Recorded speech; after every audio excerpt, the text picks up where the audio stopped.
Yo, yo, yo, what's good? Thank you for coming to the House of Barf. I'm Chairman, and before we get started, I would just like to emphasize that the content that we share on House of Barf is for informational and entertainment purposes only. We are not financial advisors, and the information provided should not be considered as professional financial advice.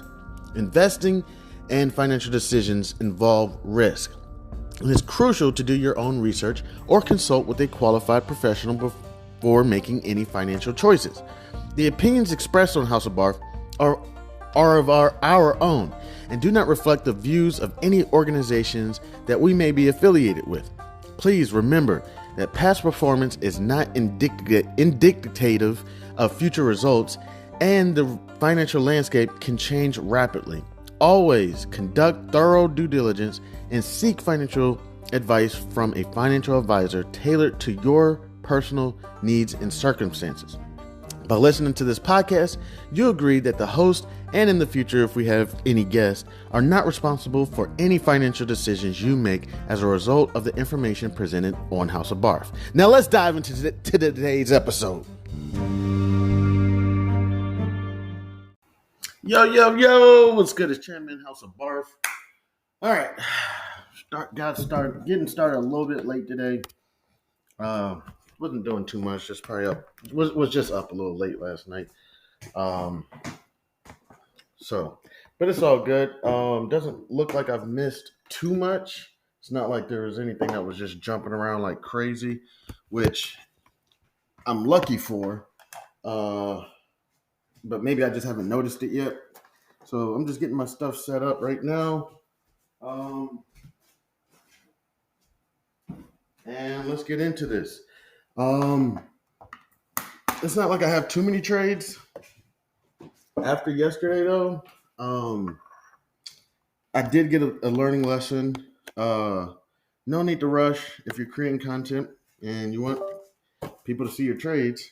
No need to rush it. Just go ahead, be cool. So this is actually something I'm practicing right now, which is trading while keeping the microphone on. But what I'm going to go ahead and do is I'm putting the microphone like to the side.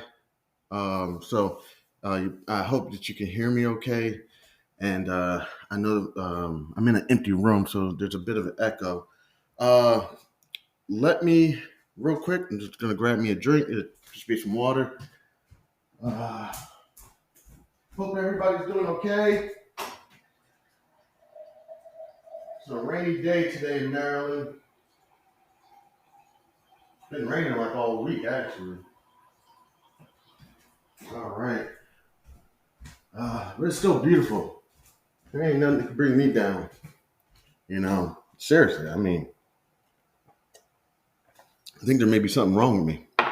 I mean, I'm pretty much, for the most part, happy. I mean, unless somebody fucks with me or something. But for the most part, I'm pretty happy to go. Let me check the forex market real quick. I've really just been fooling with USD JPY because I'm new to the forex industry, and I don't really, I'm just going to stick with the big dogs. So I looked online, and again, I've said this before. So I picked up. I was looking around, just like, who are the big dogs? Because and out of those big dogs, I basically just picked US. Just seriously, just threw a dart and was like, all right, USD JPY. This is going to be my. And at the same time, news was just traveling around JPY based on they're keeping their interest rates 0%. If I'm correct, I think I saw something that said they had a negative interest rate, and I think the United States did that as well. So let me go ahead and see real quick. What does it mean when you have a negative interest rate?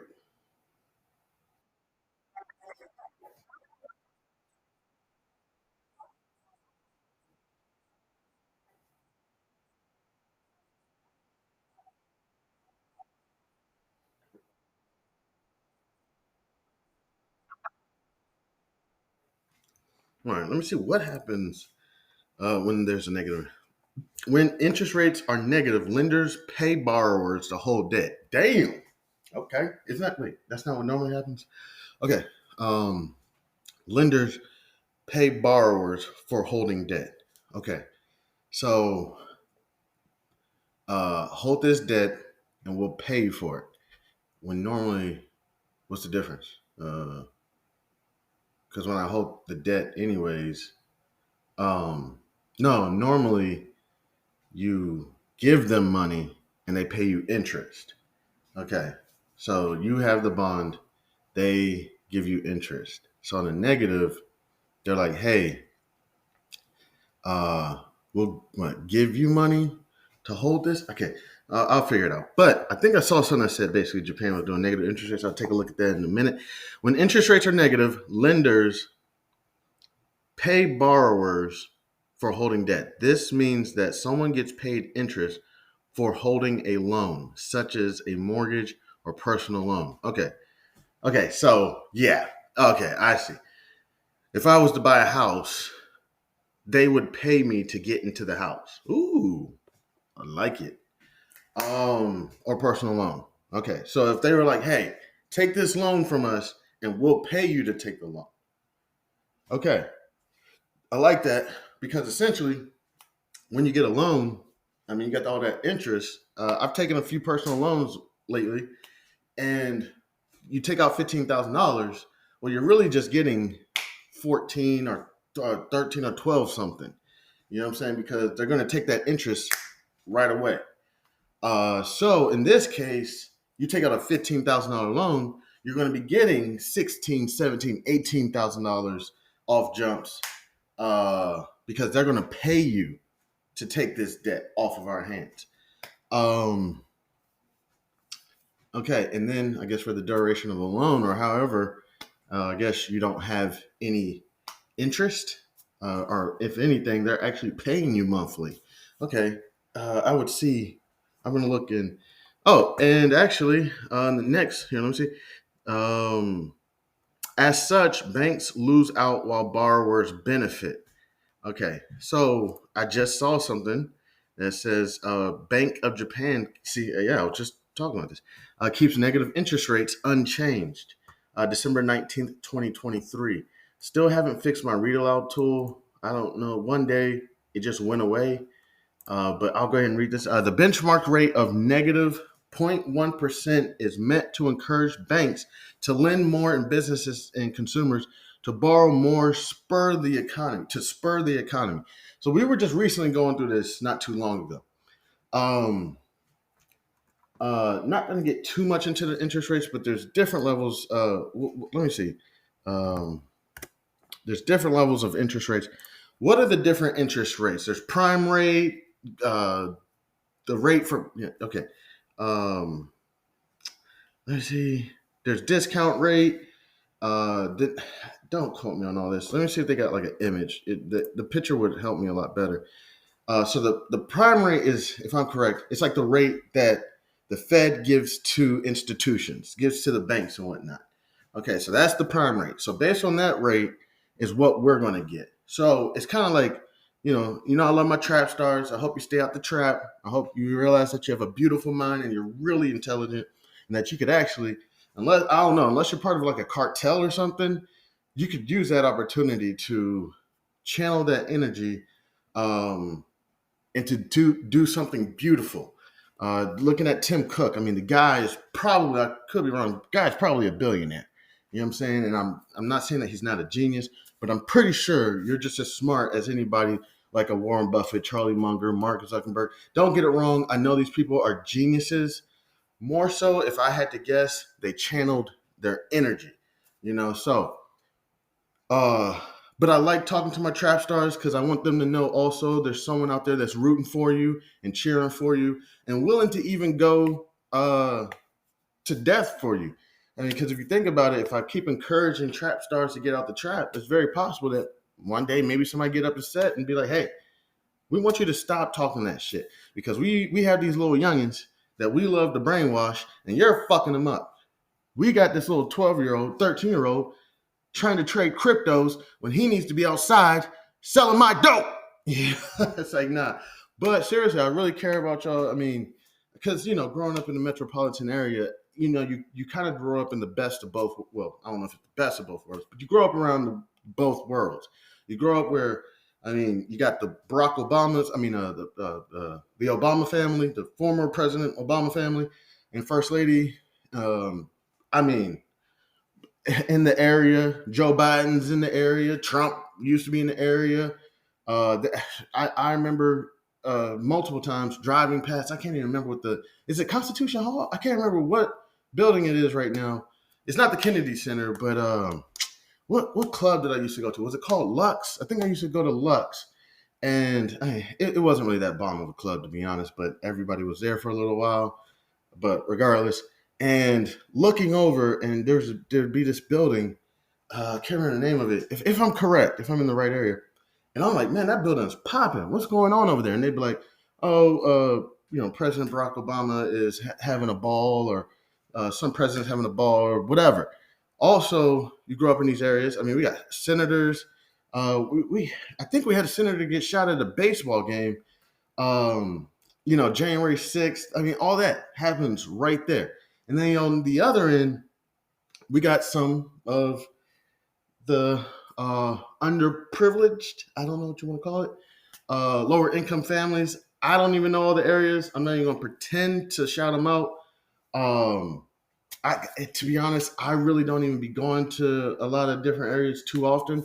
Lately, I just been kind of chilling by myself.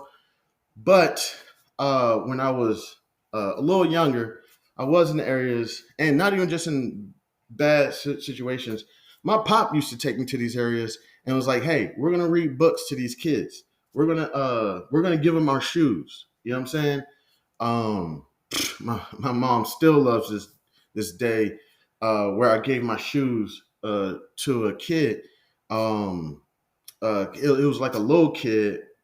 I was like 12 or 13, but he was a little kid, but he had a feet size just like mine's, and I guess he never had a pair of dress shoes, and I had dress shoes, and I gave him my dress shoes, and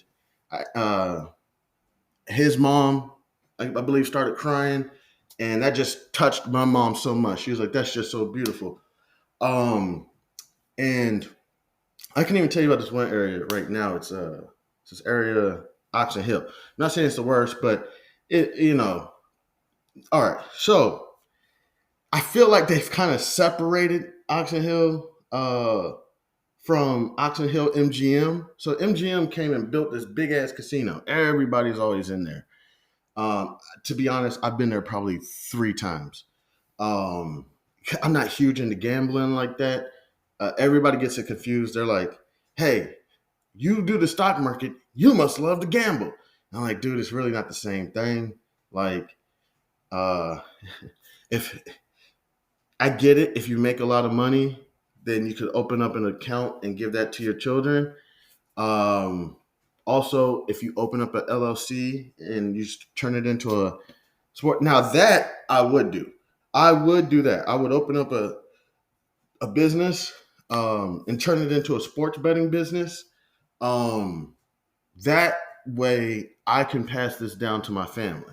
But just going to the casino and gambling, look, trust me, I've seen the videos on YouTube. There's this one guy, I don't know his name, but I would say he's a Caucasian gentleman, lots of tattoos on his face.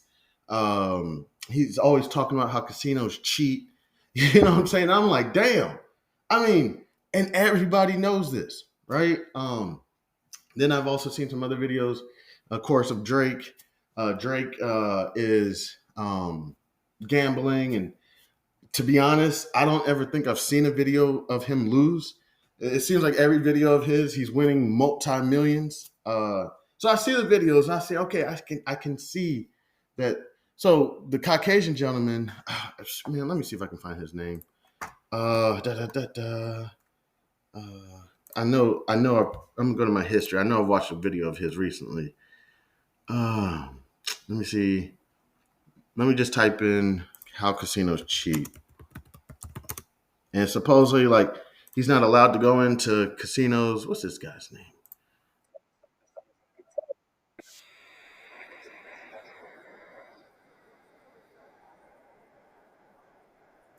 Okay, so his name is Mickey Mace, I believe. Um, so here, let's see how. But it's all good. But it's just for me right now, that's not where I'm at. You know what I'm saying? Now, options trading, you say, well, options trading, you're just making a bet. Okay, okay. I see you. I see you. That's a good point.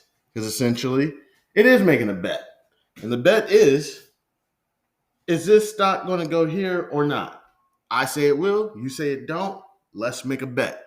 I get you. But you can also do options trading differently. Seriously, I'm not trying to make excuses here. All right. And I'm gonna get back to my trap stars. Don't get me wrong. But so for example, I want to get into, let's just say, AAPL. I want to get into Apple stock, right? When I say that I want to purchase this stock when it hits a certain price, I'm not betting. It's not really a bet. I'm trying to weigh my option to determine whether I want to get into this underlying or not. So in the meanwhile, I'll say, let's say I sell a short put. If the stock gets down to this point, I'll buy it. I'll buy 100 shares of it if it gets down to this point. I don't want to buy it up there. I'll buy it here. And in the meanwhile, I'll collect a little premium in order to, I don't know, collect some premium. You know what I'm saying?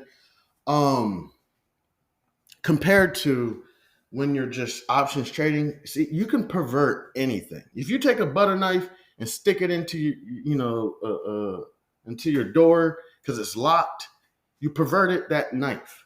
Okay, so you can pervert it. So you can pervert it easily and just um, start day trading and whatnot. Uh, it's not really the intended purpose. Even like the real estate market, you can go around buying, selling homes. Uh, I mean, is that really the intended purpose of the housing market? I'm not sure. You can go around day trading stocks and everything. Is that the intended purpose? Not really sure. I mean, if you think about it, I mean, it is called investments, and I would imagine that investing would mean something at least a year or longer. That is long-term investing. They have short-term investing. You got day trading, swing trading, all these different trading strategies. But you know, it to each his own. Whatever works, works. So if I get my situation together, well, let me manifest it. When I get my situation together and my options trading is working like a machine, and who knows, somebody may create an algorithm, or actually, I found a few algorithms already on MetaTrader 5, and maybe I spend $1,000 on one of those algorithms and let my shit run. Then that may give me time to go to the MGM casino and watch Bruno Mars perform and trade on, I mean, not trade, bet on blackjack or baccarat or mahjong or roulette, whatever game, horse racing. You know what I'm saying? Matter of fact, I actually bought myself a Powerball ticket yesterday. Um, um, Usually, what I do is I, um, I give them away as gifts. People always ask all the time, what happens if someone wins? Would you expect $1? I say, hell no. I wouldn't expect shit, man. That's not a gift. You know what I'm saying? Nah, if I give it to somebody in a card, you know what I'm saying? Like, got some gifts for Christmas. I'll slip maybe a lotto ticket in there. Saying, Mary, thank you for the gifts. Give them a little thank you card. Be a lotto ticket in there. And if let's just say they won, I wouldn't expect a dime. Now, now, uh, I wouldn't. I seriously wouldn't. But no, would I look at the person the same? I don't know. I don't know. That's a different question. I have to see when I get there. But seriously, dead ass, I wouldn't expect a dime. I wouldn't expect them to give me shit. I'd say, hey, no, that was a gift. And instead of giving me something, go do something for yourself. Go open up that LLC that you've been wanting to open up. I would say don't quit your job yet. Okay, don't quit your job yet because we want to get those paychecks to stack on top of the winnings you got from the lottery. Go speak to a financial advisor. Go speak to a tax advisor. Go speak to a lawyer. Uh, Very possible you may want to annuitize this. Give me one moment. Sorry, there's somebody outside.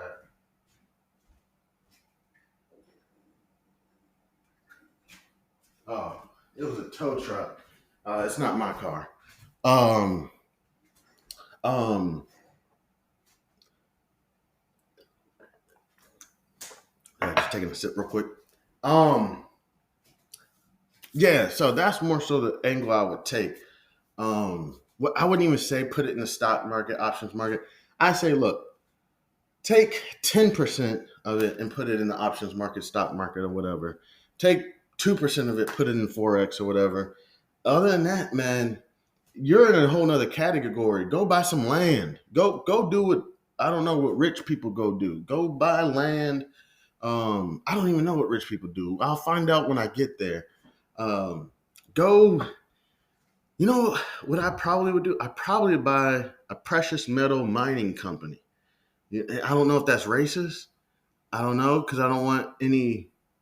I don't want any controversy, but I'd probably buy like a palladium, platinum, gold, silver mining company. I know I could get the stock, but I'd probably purchase one of those and go dig for some gold. And I would probably try to acquire, as they say, my weight in gold. You know what I'm saying? So, and then I probably would buy the land. So it's my land. I can dig for gold. I can dig for oil if oil is still going to be a thing when I'm rich. Oil is seriously about to be non-existent. I mean, it's going to exist. It's going to be there, but I'm not sure or will we still be burning it. It's very possible we're going to stop burning oil in our lifetime, and we're going to start moving to more.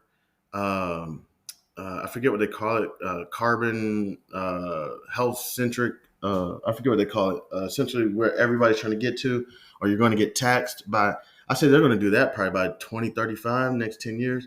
Essentially, if you don't be responsible with your carbon footprint, your pollution or whatever, um, you're probably going to get taxed or something. And or for companies who are health, I forget what they call it. Jeff Bezos is doing, Elon Musk is doing it, all of them are doing it. Bill Gates, they're doing it with their major companies. They may get paid because their company has 0% emissions or whatever. I don't know. Um, so yeah. Regardless, I know I was getting off a little bit, but I was looking at this image of the Northern Lights. I've never seen them in real life before. It's pretty cool.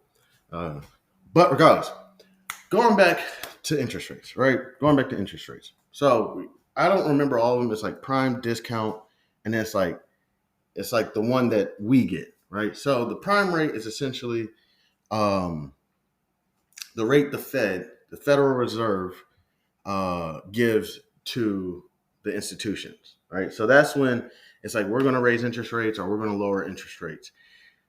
That is really not targeted towards us. But what we can say is, though, like the Fed is basically, let's just say, the cartel, right? The cartel is able to get on national television and say, hey, I'm going to let you guys know we're raising the price of marijuana. All right. We're raising the price of Colombian Bam Bam. Okay. That's it. And then they hop off and keep going. Right. So what that cartel is saying is that we're going to be charging our people more. Okay. Now they don't have to raise the rates on us. Okay. So the discount rate is essentially the rate that um, other major dealers charge other major dealers. You know what I'm saying? So, like, let's say that, uh, and this is a hypothetical. Let's just say I'm a major dealer. I mean, like, big time, right? Um, um, and I'm all out of my bam bam. You know what I'm saying? Um, and we got to call another family up. Hey, family, we're out. Could you give us a loan? All right. And they say, fine, we'll loan you at this interest rate. And we say, whoa, whoa, whoa. That's not the family to family interest rate. And they say, you're right. You got us. And it's like, got to keep your eyes on the sharks. Um, so then they say, we're going to give you the family interest rate. You know what I'm saying? So you get the family to family interest rate. All right. Then what happens is they break it down to us. So based on what the interest rate they got is how they're going to charge us. So our prices are going to go up on the Bam Bam, whatever. You know what I'm saying? Um, so that's pretty much what it works with the Fed. The Feds basically tell the institutions, look, we're raising up interest rates on y'all. And it gets a little deeper. I don't know all these. This is when you want to do your research. It gets a little deeper than that. So essentially, it also messes with the institution's reserves. The reserve. This is something that I'm not even going to really. I know a little bit about, not too much. So essentially, if I'm correct, and I, I don't even really know what to Google right now, but essentially, the institutions, they have the money they're allowed to loan out, and then they also have a reserve. I believe this reserve is no more than like $10 million, right? But based on that interest rate, is essentially what tells the bank whether they need to lower their reserve or raise the reserve. The reserve, I believe, is you. Let me see. Goodness gracious. See, I'm getting into too much that I don't know everything about. Let me see. What are the bank's reserves used for?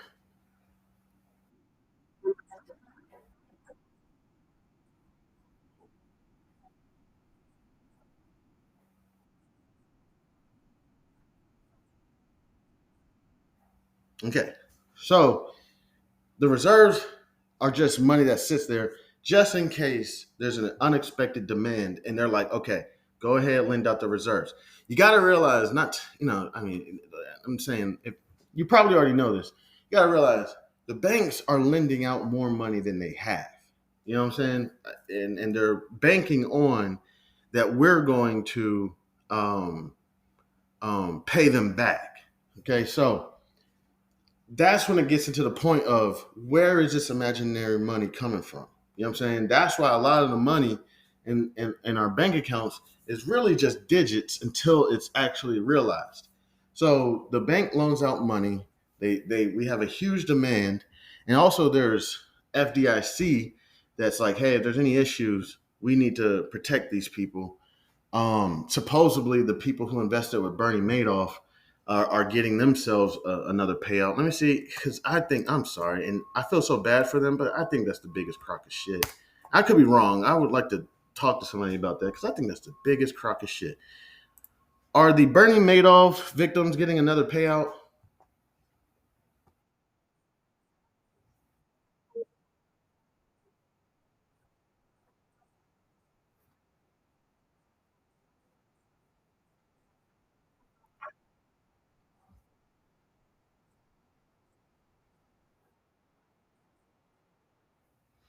This is why I really want to get into finances. Like, I would love to do something with like Vice or something because I would love to go around talking to these victims.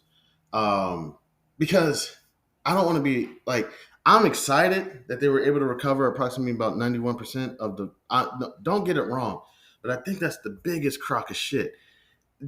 How are we going to protect the integrity of the market and capitalism? I'm sorry to get into this. If whenever I make an investment and I lose, we could just go to the Department of Justice just to recover it, then I'm not really making an investment. You lost. We all could get scammed one day. Okay. This isn't like somebody went into their bank accounts, hacked them, and stole their money. They lent their money to somebody, and no offense, I gotta do more research. I mean, where was the research? You gotta do your due diligence. You can't just go around because Cindy Crawford or the brown-haired lady that got 15 days for paying somebody to do their daughter's SATs is investing with this guy, and you invest with this guy, and y'all all lose. I mean, sometimes you have to say, okay, can we sit down with the guy? Can we talk with the guy? And supposedly he was printing out statements. Uh, I don't know. This is why it's so important to me that not necessarily take control of your finances because we're busy. We have our families, our social life. We have whatever events we got to make. We're busy, but I don't understand how somebody can take 10 years to look over their finances and then sit down with their advisor or sit down in their own home and spend 30 minutes trying to go over their budget or whatever. It doesn't make sense to me. It's like, dude, if you spent 10 years not paying attention to your finances, you can at least sit down for 3 hours, 6 hours if it takes that long to go over everything. Because look, I feel so bad for the victims, and I'm very happy that the DOJ, the Department of Justice, was able to recover that much. But you're essentially saying to me that if you're poor and you get screwed, I mean, they do got class action lawsuits. If you get screwed by an investment, trust me, if there's a company out there that's not disclosing certain, but see, again, they didn't disclose something. You know what I'm saying? And yes, of course, Bernie Madoff didn't disclose that he was running a Ponzi scheme, which is true. But however, I just feel like they're getting bailed out because these were some of the top millionaires that invested so much money into it. Probably didn't do their research. Probably just invested because their best friend was investing, and we're just saying, "Hey, we take care of the rich." Let me go ahead and take a quick break. I want to thank anybody and everybody. Let me just start saying everybody because I'm starting to get 20, 30 listeners on a regular basis. Thank you to everybody who stops by to kick it with me. I appreciate it. I'm Chan Man, and this is House of Barf.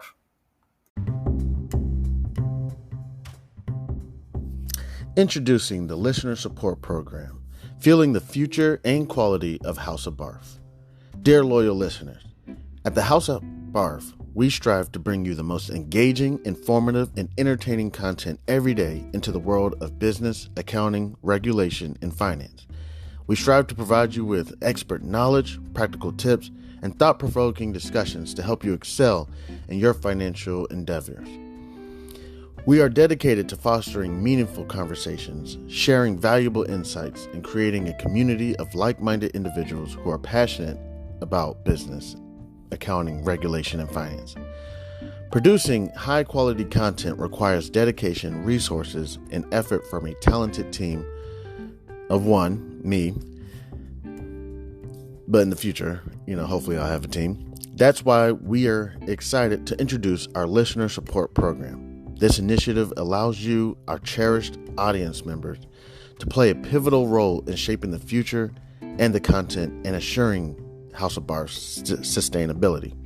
In the future, becoming a supporter, you'll be able to enjoy a range of exclusive benefits that I'm hoping to be able to bring eventually: early access to episodes,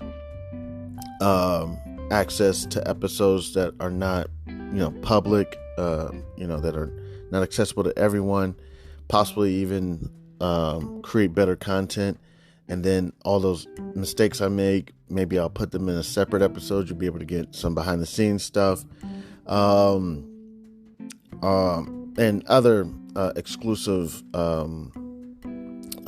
things such as merchandise. Possibly I have, a children's book coming out. May be able to offer that. Your support goes directly towards enhancing the quality of our content, expanding our reach, our research, and investing in new resources and technology to bring you even better experiences. Your contribution will help us continue to deliver thought-provoking discussions, captivating stories, and insightful I didn't mean to say that. Maybe in the future, may possibly interview someone that will keep you engaged and inspired. Join us in shaping the future of House of Barf by becoming a supporter today. Your generosity empowers us to keep our conversations alive and ensures that we can contribute to provide valuable content to audiences around the United States and hopefully in the future of the world. To support us, simply visit podcasters.spotify.com. Then you can get to House of Barf. Also, it is on Spotify. And support this podcast and become a supporter, and choose a membership tier that aligns with your preferences. Every contribution, no matter how small or how big, makes a meaningful impact and is deeply appreciated. Thank you for being an essential part of our journey. With your support, we can reach new heights and create content that truly resonates with you, our incredible listeners. God bless. Happy listening. I'm Chan Man. This is House of Barf. Again, if you would like, you can visit podcasters.spotify.com/pod/show/Chan man7. And you can go to support this podcast and become a supporter today.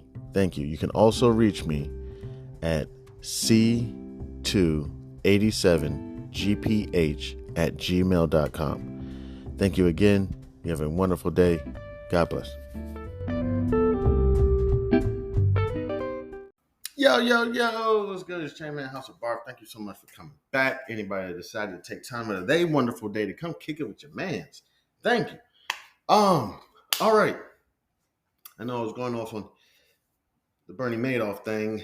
But yeah, I'm very happy for those victims. If I was one of those victims, I would be so excited to be getting that money back. Trust me. But I also kind of look at it like the credits that been the stimulus checks that have been going out. When I got that check, a little bit of me was like, man, I got to do the right thing with this because there's something not right about this. The stimulus check. And people say, well, then give it back. You know what I'm saying? And I'm like, dude, I got bills. Bills. So I went ahead and kept it. But that's all I'm saying, man. But shout out to those victims. Seriously. I'm excited for them. All right. So let me take a look at the forex market. Right now, it looks like USD JPY is ranging. It's been ranging between approximately, let me see. I don't know how to quote forex prices yet, but I will learn. But it's been ranging between. Let me see. I'm gonna do like the last 5 days. 5 days between 142.822 and I'd say 142.163. And this has been doing this probably for like the last 5 days. See, with a range in options trading, I could figure something out. I could say, okay, well, I'm going to go ahead and sell a call here and I'm going to sell a put here. You know what I'm saying? I'm not sure what that's called. I think, is that a condor? I'm not sure. No, that's a credit spread. Let me see. What is a condor? What is a condor in trading options?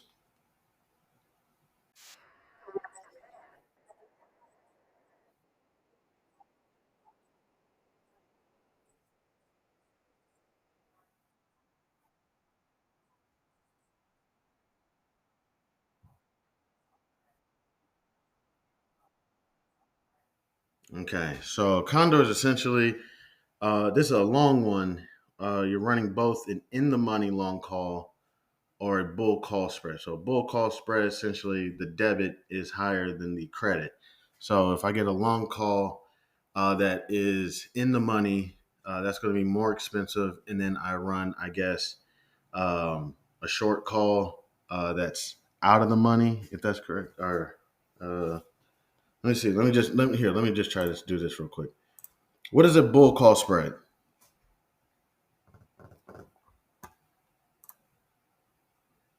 One long call with a lower strike price and one short call with a higher strike price. Okay. So, yeah, you get one long call that's in the money. The premium is going to be higher, and then you sell a short call. And they say the short call has a higher strike price. Yeah. Okay. Yeah.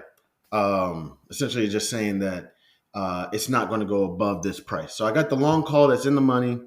I don't know. Let's just say 80 delta or something. Um, the premium will be a little bit lower, but it's still high. And then I go with a higher strike price. So let's just say the strike price of the long call is let's say $100, and it's in the money, meaning that the strike price is above. I'm sorry. With a long call, the strike price is below market price, making it in the money already. And then you get one that's like, I don't know. Let's just say I'm just going to say something crazy like $150. That's you sell that call. Now you're not going to probably get much premium, meaning this is why it's a debit or a bull call spread. But essentially, if the stock does drop, you'll collect a little bit of premium, or if it stays below this price, you will collect a little bit of premium. So if I'm correct, that's the condor, and then you have, and I know what we're thinking. Then you got the iron condor, where essentially you buy a couple long positions along with well, essentially you do uh, the bull call spread, and then you essentially do, I don't know, is it a bull put spread or something? You do them both like at the same time. Don't quote me. We'll go over all that. But this is one thing about forex where I'm kind of like, can I do stuff like with this? Like, can I make money when it's ranging, or do I kind of just am I just kind of in there? Is there anything I can do in these situations? Or do I just have to hold this position until it finally decides which way it's going to go? Um, let's go ahead and Google that real quick.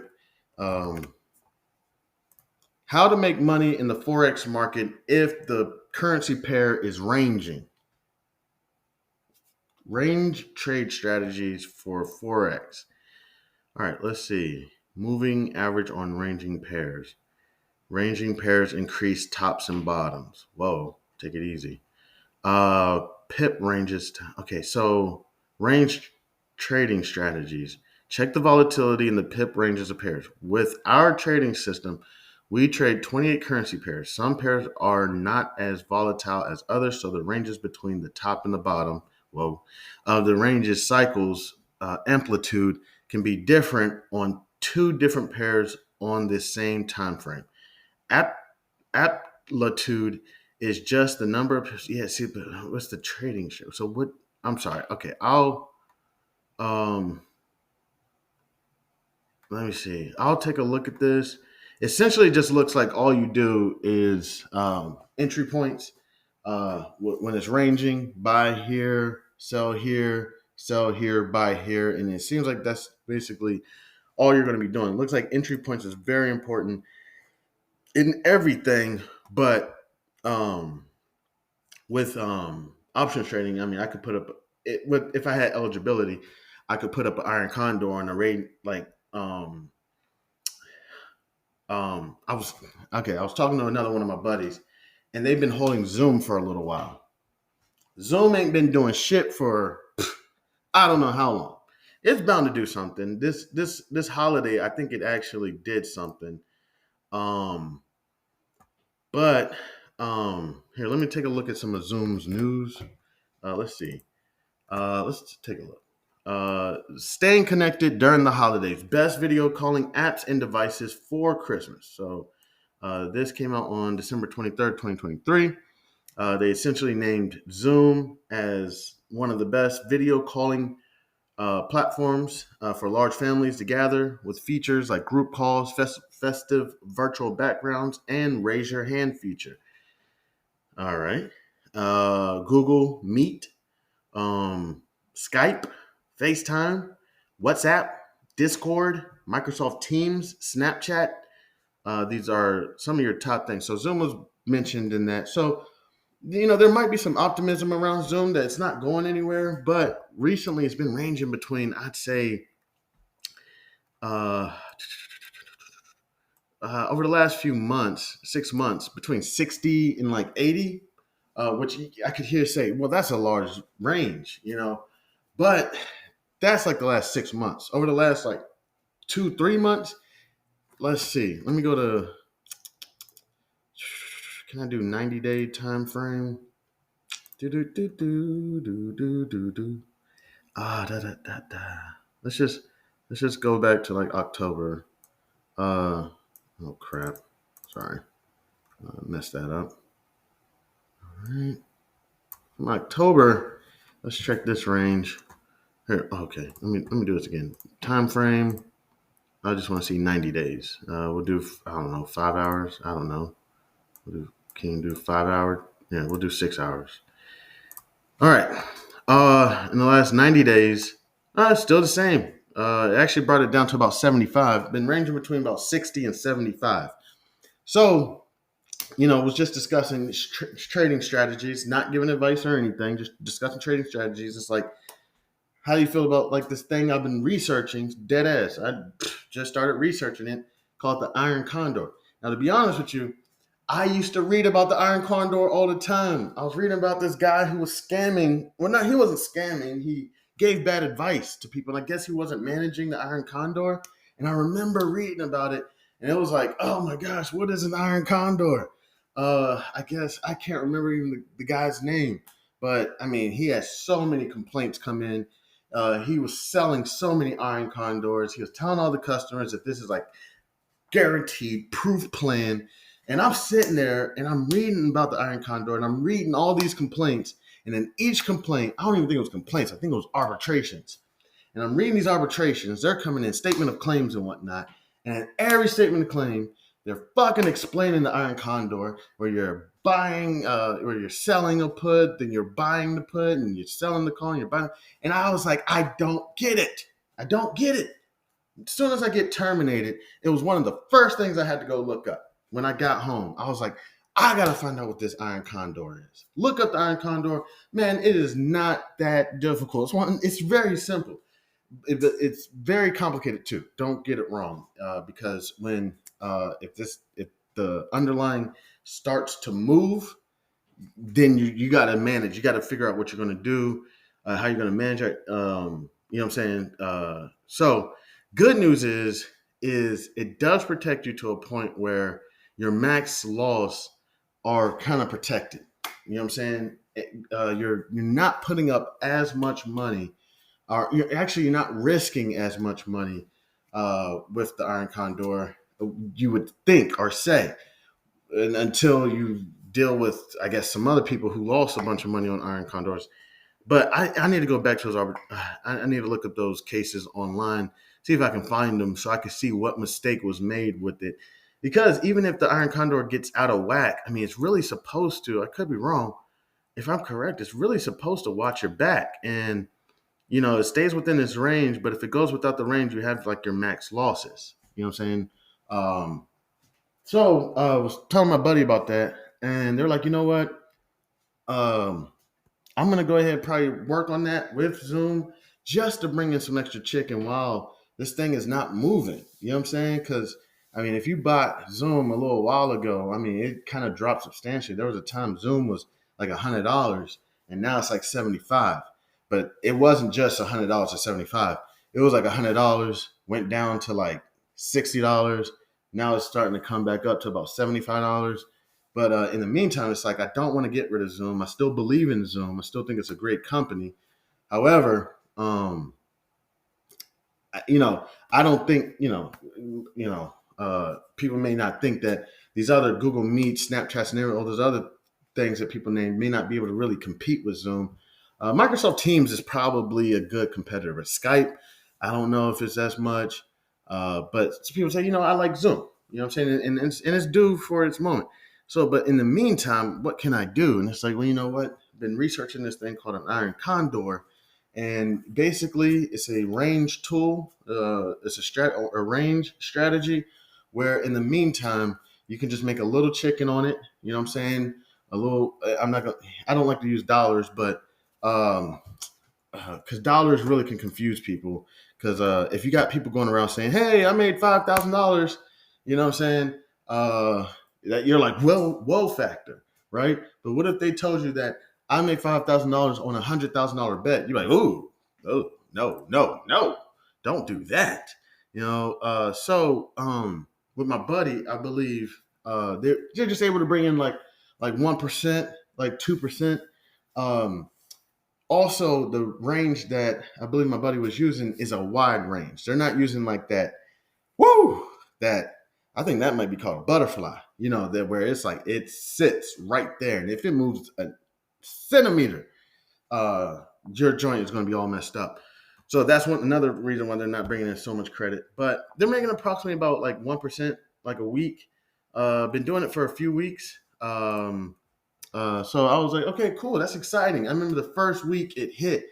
It was like we kind of celebrated. We're like, yeah, you know what I'm saying? Because it stayed right in that range for a whole week. It was like, cool. It worked. So we were just really excited about that. And then it didn't even touch the underlying. The whole position just closes on its own. It closes itself out, and you just move on with your life.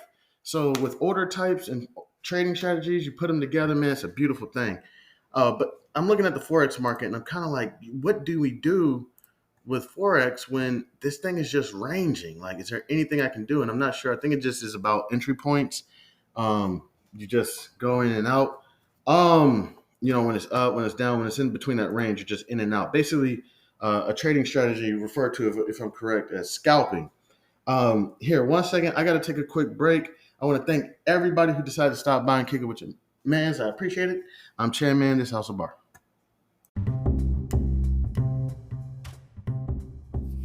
Introducing the Listener Support Program, fueling the future and quality of House of Barf. Dear loyal listeners, at the House of Barf, we strive to bring you the most engaging, informative, and entertaining content every day into the world of business, accounting, regulation, and finance. We strive to provide you with expert knowledge, practical tips, and thought-provoking discussions to help you excel in your financial endeavors. We are dedicated to fostering meaningful conversations, sharing valuable insights, and creating a community of like-minded individuals who are passionate about business, accounting, regulation, and finance. Producing high-quality content requires dedication, resources, and effort from a talented team of one, me, but in the future, hopefully I'll have a team. That's why we are excited to introduce our Listener Support Program. This initiative allows you, our cherished audience members, to play a pivotal role in shaping the future and the content and assuring House of Bar's sustainability. In the future, becoming a supporter, you will be able to enjoy a range of exclusive benefits. Benefits that I'm hoping to be able to bring eventually: early access to episodes, access to episodes that are not, public, that are not accessible to everyone, possibly even create better content. And then all those mistakes I make, maybe I'll put them in a separate episode. You'll be able to get some behind the scenes stuff, and other exclusive things such as merchandise. Possibly I have, a children's book coming out, may be able to offer that. Your support goes directly towards enhancing the quality of our content, expanding our reach, our research, and investing in new resources and technology to bring you even better experiences. Your contribution will help us continue to deliver thought-provoking discussions, captivating stories, and insightful I didn't mean to say that. Maybe in the future, may possibly interview someone that will keep you engaged and inspired. Join us in shaping the future of House of Barf by becoming a supporter today. Your generosity empowers us to keep our conversations alive and ensures that we can contribute to provide valuable content to audiences around the United States and hopefully in the future of the world. To support us, simply visit podcasters.spotify.com. Then you can get to House of Barf. Also, it is on Spotify. And support this podcast and become a supporter, and choose a membership tier that aligns with your preferences. Every contribution, no matter how small or how big, makes a meaningful impact and is deeply appreciated. Thank you for being an essential part of our journey. With your support, we can reach new heights and create content that truly resonates with you, our incredible listeners. God bless. Happy listening. I'm Chanman. This is House of Barf.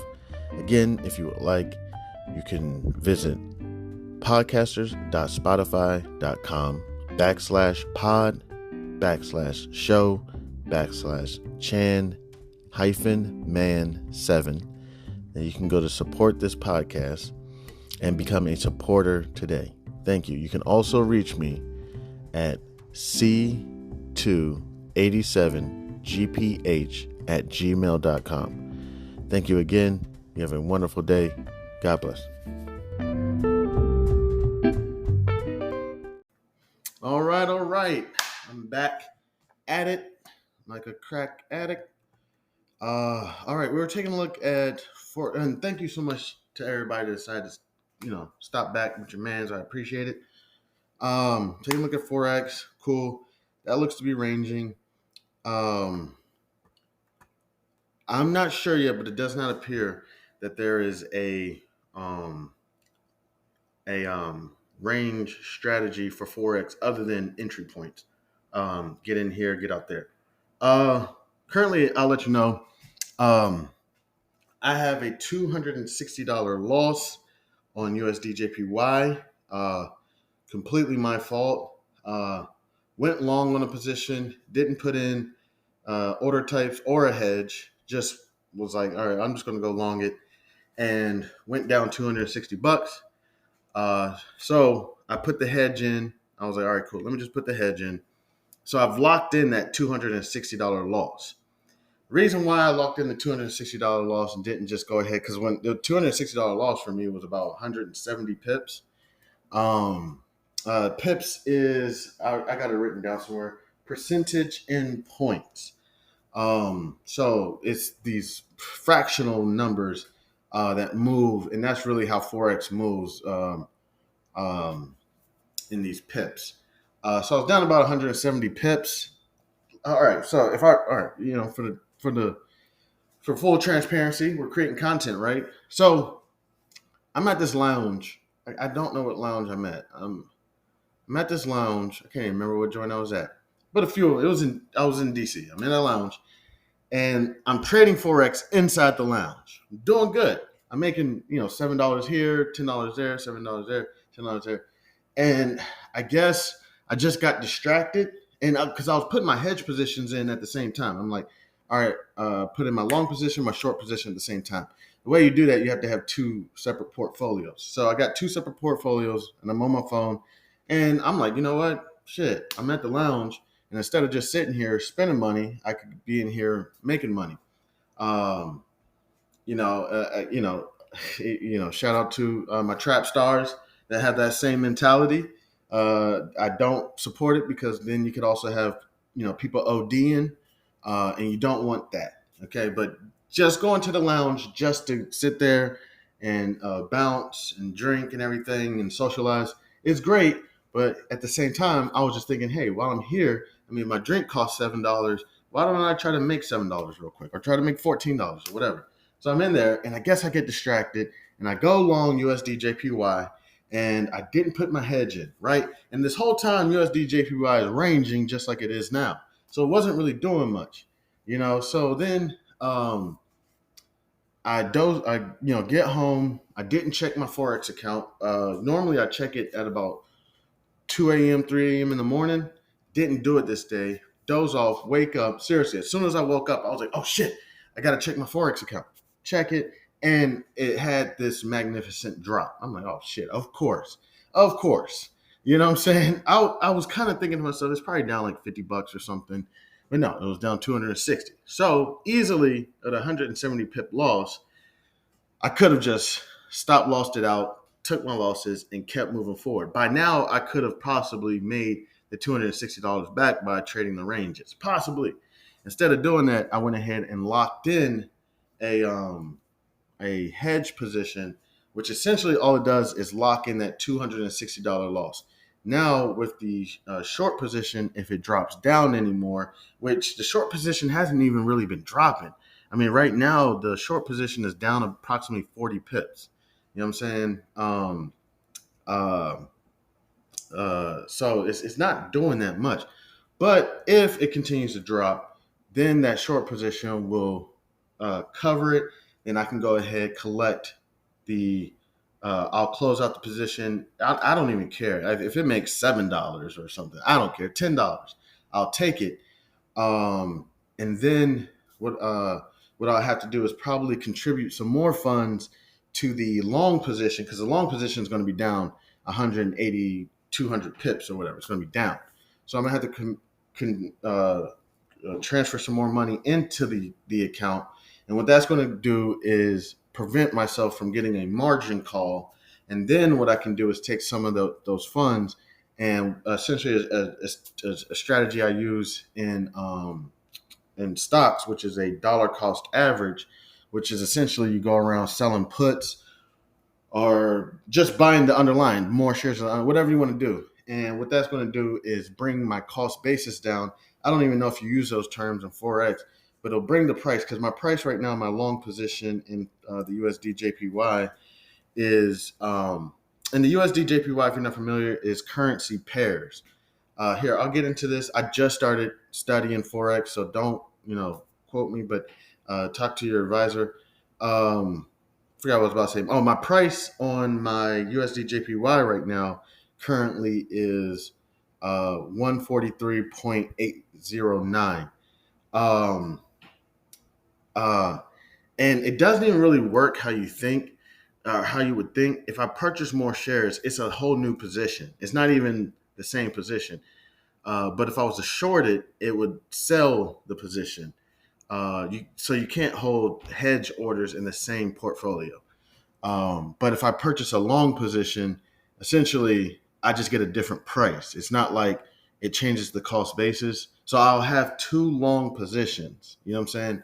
But essentially, with that, what's going to happen is if the USD JPY decides that it's going to go ahead and start going up, then that lower price is going to be going up, and then I'm going to have the other long position going up, and then I could close both positions. Let's just say um, the new long position is up 100, the old long position is down 100. Then I can just close both positions, broke even, or just keep going, see how it turns out.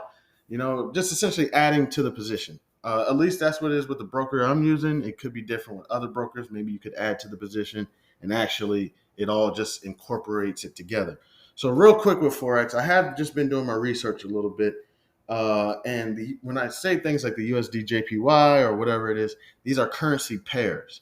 One thing I'm learning is that there's a base price, and that base price is always equivalent. Supposedly, I don't like to use words like that, but supposedly, typically, it's always equal to one. That's the base price. So the first currency, for example, in this case, is USD.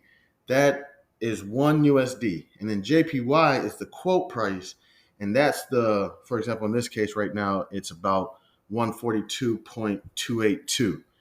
Um, so essentially, we're saying that 142 Japanese yen equal one USD. So let's just go ahead and confirm that using Google real quick. Um, how many Japanese yen equal one US dollar?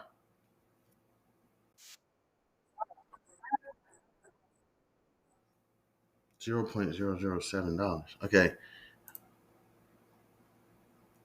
Okay.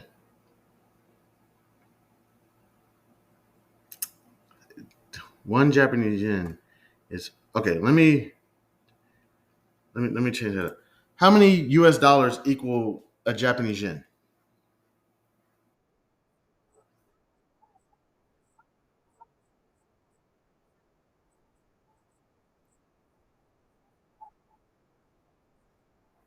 Okay. See, I'm looking at something real quick. How much is 100 US in Japan? 100 US equal 14,241.9. That's what I'm seeing. I'm not sure what they're saying. So divide 14,200, 14,241.9 divided by 100 is 142.419. It's not saying that. It's saying one Japanese yen equals 0.007. Okay. But let me just go ahead and go here. I'm looking at something else. I'm looking at xe.com, currency converter. Um, and they're saying that 100 USD equals 14,241.9 Japanese yen. That's crazy. Well, what am I doing in America? I need to get out. And that's what they're showing here on Forex is 142.27 approximately. Okay. So yeah. Um, so yeah, 142, approximately 142.264 Japanese yen equal one US dollar.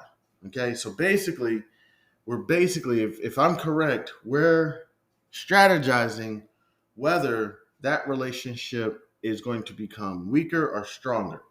Okay. Are people going to be taking, I could be wrong about this, don't quote me on this.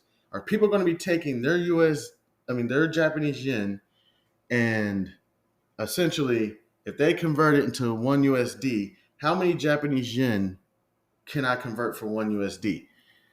So right now it's at 142. So people are converting their Japanese yen into US dollars. Or if I have one US dollar, how much Japanese yen can I get? All right. So let's just say, for example, it's at 142. But let's say that now it's going to cost, 146 to convert 146 Japanese yen to get one US dollar. Am I going to keep converting my Japanese yen if just a week ago it was 142? I was giving them $142 for one USD. Now I got to give them 146. So you can only imagine how that adds up. Just that little quarter. You know what I'm saying? Just imagine getting something for $1 and then getting something for $1.25. You know what I'm saying? It starts to add up eventually. I'm thinking about pizza for lunch today. Um, uh, um, so you could imagine that that currency pair is probably going to have a slight weakening, uh, because again, that base price I believe is always one, and the quote price is what fluctuates. So in this case, it's how many Japanese yen can I convert to get one USD? Here, one second. I'm sorry.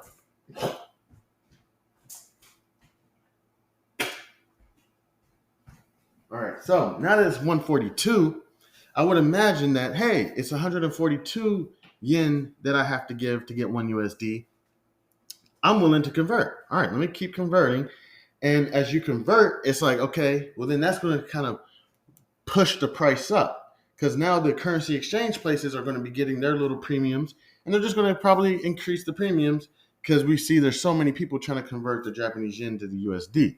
Now, however, if Japanese people are saying that, hey, I'm in Japan and we're getting 0% interest, why do I want to convert to go to the USD, who's pretty much doing the same thing?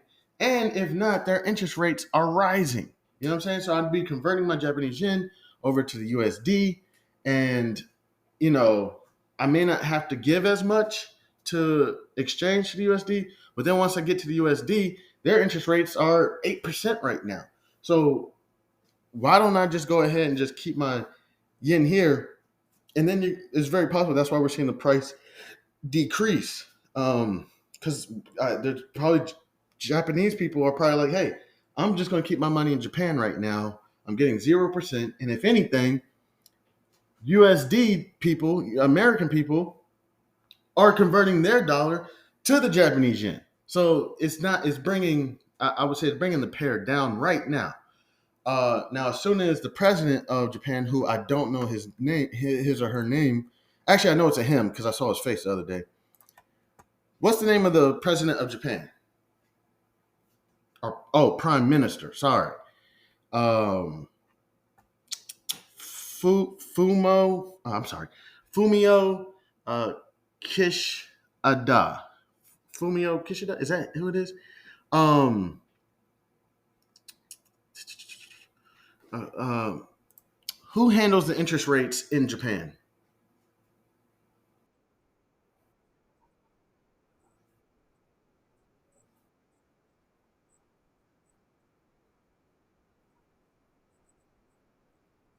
Okay.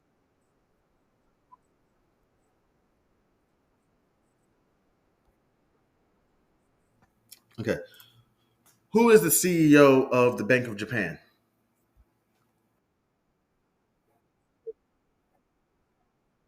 Governor. Okay, so the governor of the BOJ is, as you heard, Kazuo Udia. All right, so when is the next time Kazuo Udia is supposed to talk? Uh, I don't think I said his name correct. I got the first name correct, Kazuo Udia. When is the next time the governor of the Bank of Japan is supposed to raise or lower interest rates? Well, they're negative already, so I don't think. I don't think you. I mean, I guess you could go more negative. Um, Let me see. I need an economic. Let me see if I can find an economic calendar for economic calendar for Japan. Uh, Japan calendar. Okay. So the next time, so the last time the governor had a speech was on December 24th. Okay, so that's probably when they went ahead and lowered the interest rates or made them negative. Um, so the next time, um, we got some, what's today? December 27th, 2023. Let's see what we have. Housing starts year over year, construction orders year over year, industrial year over year, um, stock investments by foreigners. So they just talked at midnight. The next time they're supposed to be talking is around 7 p.m. Actually, it says 6:50, 6 p.m. and this is Eastern Standard Time, I believe. Um, so I hope this is Eastern Standard Time. So we got some news coming out, but I want to see when the next time the governor is supposed to talk. And if they raise interest rates, then it's very possible that people may start thinking about converting their Japanese yen over to USD, and that's going to raise the price. Currently, right now, I believe the cost to, if I'm correct, to exchange is the spread, and currently, right now, the spread is 0.006%. That's what I'm paying currently right now, I believe. Um, I'm not sure if that's.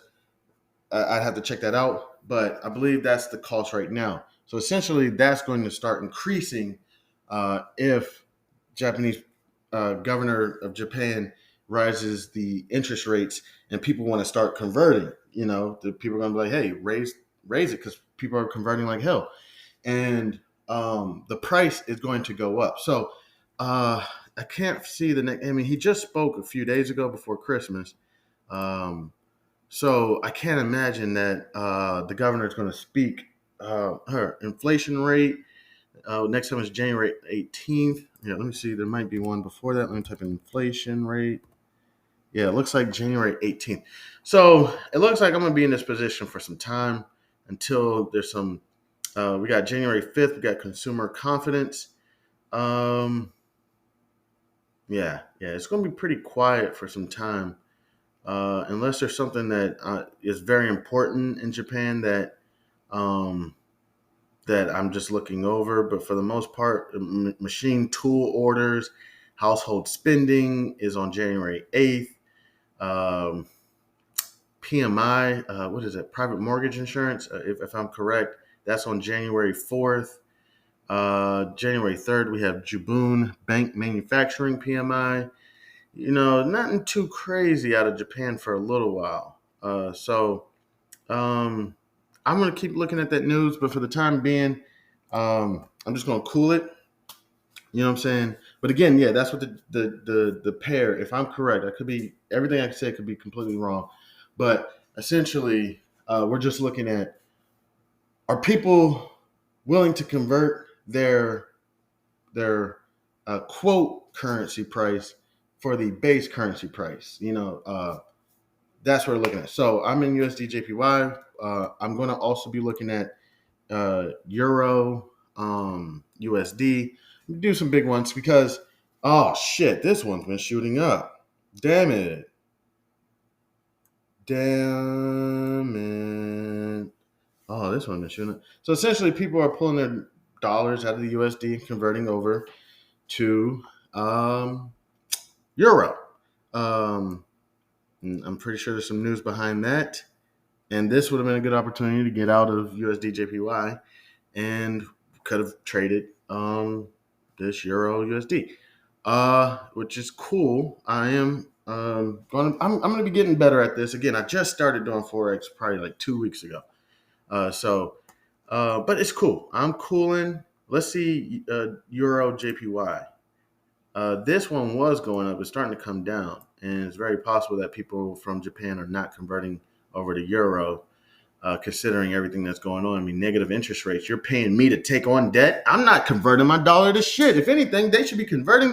You know what? Let's see if there's a JPY anything. Let me see. I don't see one. Let me see JPY. Do they like? I don't see like a JPY to, let's say, Canada, or let me see. Da da da da. Here we go down the road. Da da da da do do do do. I do not see a Japanese yen versus anybody. Okay, I don't see it right now, but it may be in there. Because you would say, matter of fact, we should be converting our money over to Japan. Shit, if I could get paid to take on debt, you know what I'm saying? So I would imagine a lot of people would be wanting to convert that. Right now, we have something going on with Japanese yen, USD, JPY. Something's going on. Let me see real quick. It's having a little break from its consolidation. All right, but we'll touch on that later. I have my hedge position in just in case this thing decides that it wants to shoot down. Um, yeah, it's going down. It's going down, and my short position is now down 11 pips, which is cool. So essentially, again, I locked in $260 loss. It's essentially 177 pip loss or something like that. Um, So when my short position is zero, my long position is going to be down 260. So then when it continues to go down, my long position is just going to get worse and worse and worse. My short position is going to get better. Close out that long position. And then again, going into a strategy where this may not be the best strategy at all. I'm just trying to figure out different strategies. I understand the strategy of stop loss, take profits, blah, blah, blah, 1-2 punch. But however, I got that strategy down for the most part. I also want to take on other strategies as well, just to be dynamic in the game. You know what I'm saying? Don't want to do too much. Want to keep it simple. Not saying use my strategies at all because they could be completely wrong. But I just know that watching YouTube videos cannot be good enough because everybody does the stop loss, take private here. Look at these charting strategies right here, and they're making tens of thousands of dollars. Okay, I fantastic. I do have a little speculation though. Okay, as I just told you, I have a hedge position. If these people were putting up so much money for these trades to make $10,000 in 4 minutes or whatever they do on their YouTube videos, or maybe it's 4 hours, I don't know, and they just speed it up. You're telling me that they don't have a hedge in, or they're just going stop loss, take profit. Okay, I could be wrong, but I think partial of the video is the part that they want us to see. And then, so for example, let's just say they make, okay, I see this charting pattern. We have a double peak. Usually that's a bullish reversal. So I'm going to go ahead and get in here. I'm going to set my stop loss here. I'm going to take profit here. And we're going to see if this thing goes down. And if it doesn't, if it triggers my stop loss, then we're out. I got you, boo. But I would have another computer with the hedge position in. Me personally, I'm not saying it's the right way. I have seen people on YouTube that says hedging is for losers. Okay, I've seen it. But so if I made 14,000, I got another computer that has me down, you know, however many thousand. I may not do a 1-to-1. I may do a 2-to-1, whether I'm really, confident or something. So if I got 14,000 here and I got 7,000 there, or maybe I do have $14,000 loss there. Who knows? So I take the profits on that one, and then I'm going to work on this other position to figure out how we're going to get it taken care of. That's what I'm essentially doing here as well, where this long position, once this short position, if it looks like USD JPY is starting to drop right now. Right now it's at approximately 142.054. as soon as this right now down approximately 10 pips. Um, Once this reaches positive 10 pips or whatever, close this, and then we're going to start dollar. I'm going to start dollar cost averaging the long position, basically, essentially trying to bring that cost basis down, and then going to try to see if we can ride this wave up. You know, so we're going to just try to figure it out, and then we're going to do our technical analysis along with our fundamental analysis and sentimental analysis to figure out when a great entry point would be to a great exit point to get out of the short, and then a great entry point to essentially double down on the long position. So yeah, we're gonna work on that. I'm gonna work on that, and then I told you another thing I'm probably gonna do as well is contribute more money to the account of the long position because I don't want to get margin called and they're dumbasses, the brokerage, and they're not dumb. They're smart. They're doing what's best for their company to exit my position at the worst possible time. It's going to be down $300-400. You know what I'm saying? At the worst possible time, they're going to margin call me. So I'm gonna deposit more money in there so that it lowers my margin amount. So let's just say it was at 100. If I deposit some more money, it'll bring my margin down to about 30 or something like that, and I can cool it for a little while until we can start getting this thing to reverse. It doesn't look like we're going to have any reverse until approximately maybe January when maybe the governor. Let me see one more time. When is the governor of Bank of Japan supposed to raise interest rates? I don't know.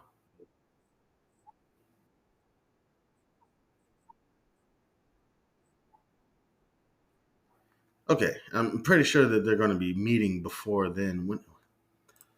When is the next governor Bank of Japan's meeting? Let me see. Okay, so they meet 8 times a year. Okay, so I'm pretty sure they're going to meet probably around the end of January. Um, Let me see. I'm trying to find out something. But it's probably going to be towards the end of January. That's where we're going to see. Now, by the end of the year, they may get up to 1%. But I also need to understand the sentiment considering, see, right now I'm down 8 pips on the short position. On the long position, let me pull it up real quick. Long position is down probably about 180 pips. Yep, actually, I was correct. 180. Um, um, So also because I want to understand the sentiment of the people of Japan since I'm trading this currency pair because what is good for the goose may not be good for the gander. So we may say hey, low interest rates is not good for our economy. That means there's too much money in our economy. Blah blah blah. People in Japan, it may make their economy stronger. Who knows? And that may not be the right, uh, analogy. But essentially, I just want to understand the people because what we think may be bad may be good for them. What's good for us may not be good for them. Who knows? I understand there's a world economy, but still just want to understand. So that's why I also want to get some sentimental analysis done to see how the people are because they may say 0% negative interest rates. I don't give a damn. I don't want any of their debt. Keep it. And they're like, hey, take it. No, no. And we're sitting there fighting over money. Take it. No, I want to, so that's why I want to do my sentiment analysis as well. So I'm going to go ahead, leave this USD JPY alone. I could try to add to the short position to see if we can make some more money as it goes down. I'm just going to leave it alone. Leave me alone. Leave me alone. So I'm gonna go ahead and just leave it alone. Um, just let it do what it do.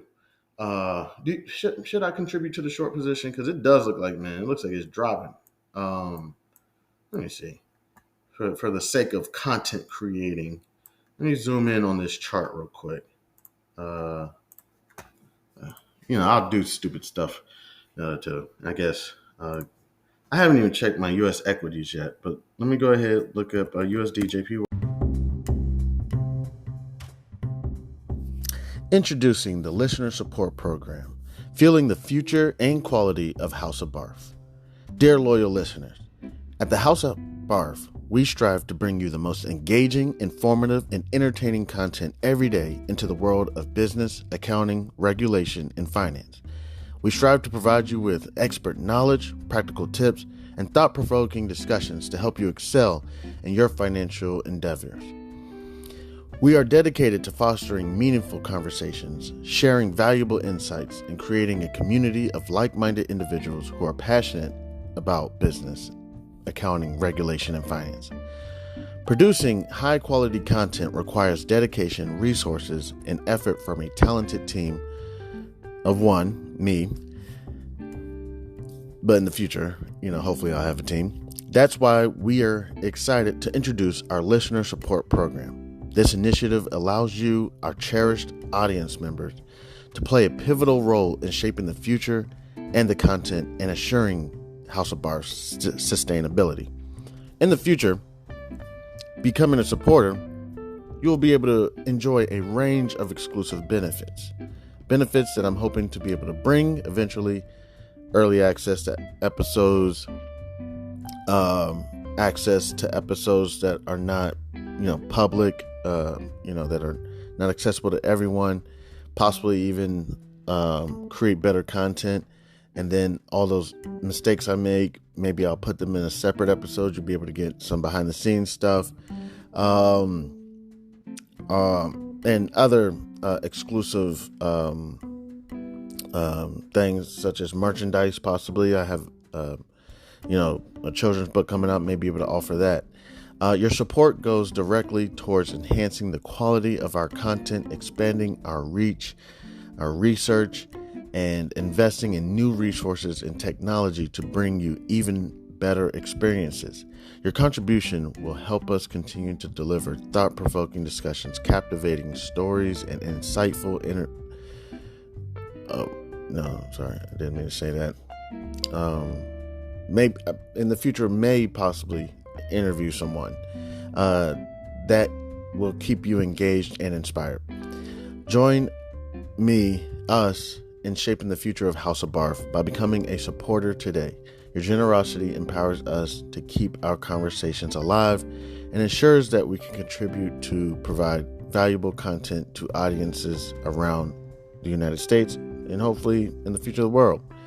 To support us, simply visit podcasters.spotify.com. Then you can get to House of Barf. Also, it is on Spotify. And support this podcast and become a supporter, and choose a membership tier that aligns with your preferences. Every contribution, no matter how small or how big, makes a meaningful impact and is deeply appreciated. Thank you for being an essential part of our journey. With your support, we can reach new heights and create content that truly resonates with you, our incredible listeners. God bless. Happy listening.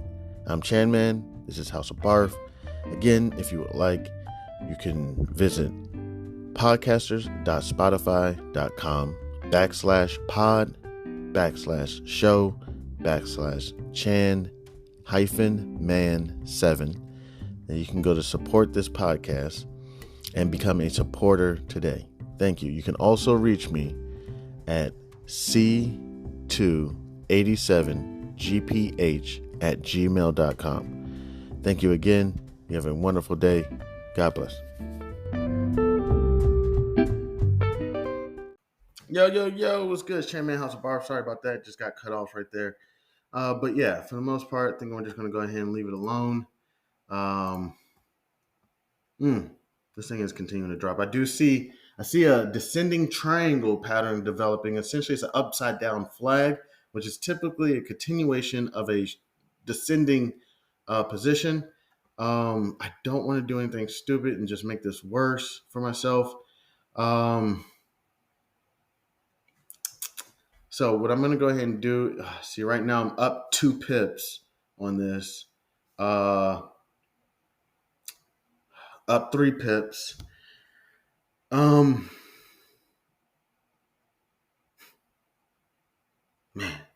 what do I want to do? All right, let's go ahead and zoom in up 2 pips.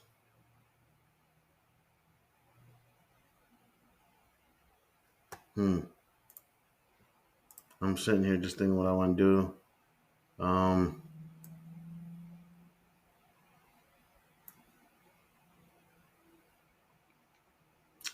On the MACD, they're starting to converge.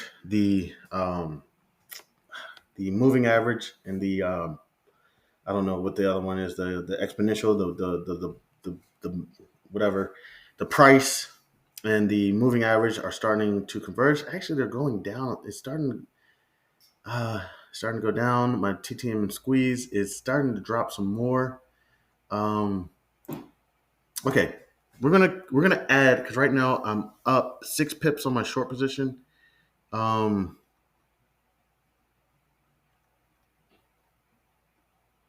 let's go ahead and let me see real quick. I'm up 10 pips on the short position. We're gonna go ahead and contribute. No, I don't think it's even necessary to do all this. Up approximately about 10 pips. Um, let's go ahead and get ready to take our profit. Up about 8 pips. Um, let's go ahead. We're gonna get ready to take our profits. We're up 7 pips. All right, I'm gonna close it down 7 pips. Okay, so close the position up approximately about 7 pips. Um, let's go ahead, keep looking, because um, if this thing continues to keep dropping, let me see what the active trader is telling me. Essentially, they got people. Essentially, the sellers are aggressive right now. Um, it looks like the chart is continuing to drop. Let me go to the 30-minute chart. It looks like it's continuing to drop. It's reaching. It went through support level 1. Support level 1, I believe, was 142.05, and it appears to continue to be going. Support level 2 appears to be about 141.698. Let me see. Okay. So I'm going to go ahead and I took the profit on the short position. I'm just going to go ahead and put another short position in real quick. I'll do approximately 21,000 units. I'm not going to put my take profit or stop loss in yet. So I'm going to go ahead and just put that in real quick. All right. Right now, I'm down the spread. Right now, I'm up 0 pips. Well, not up 0 pips. Well, I was up, but now it's at 0 pips. So, okay. So this is just a little hedge. It's not so much to um, make money. I already took the 10 pips. So let me put my stop loss in at, you know, if this thing loses stop loss, it's going to be really tight. I want it to be 5 pips. You know what I'm saying? So if this thing loses 5 pips, um, so the price I got was 141.861. This is my short position.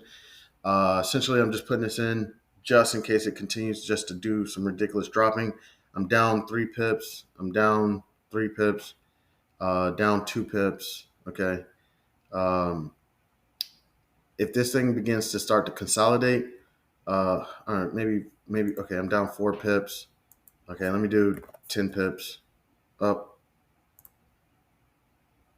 Okay, sorry, I did 10 pips. I know I said 5 pips, but um, um, because I want to give this thing some room to breathe to see what it wants to do. But good news is, we were able to get out of the. Okay, so now I'm down 4 pips. Uh, let's see, I got a phone call. I'm not going to take it right now. I hope it's nothing important. Here, give me 1 second. Crap. Give me 1 second. I hope it's nothing important. Down 5 pips. Okay, so it looks like we're hitting a consolidation. I could be wrong, but again, if I'm looking at the upside down triangle, this is supposed to happen, but it's getting away from that upside down triangle. Now it's just dropped. So, what charting pattern are we going into right now? Uh, let me see. Yeah, I think it's time to exit. I think it's just time to exit now. We're down 4 pips.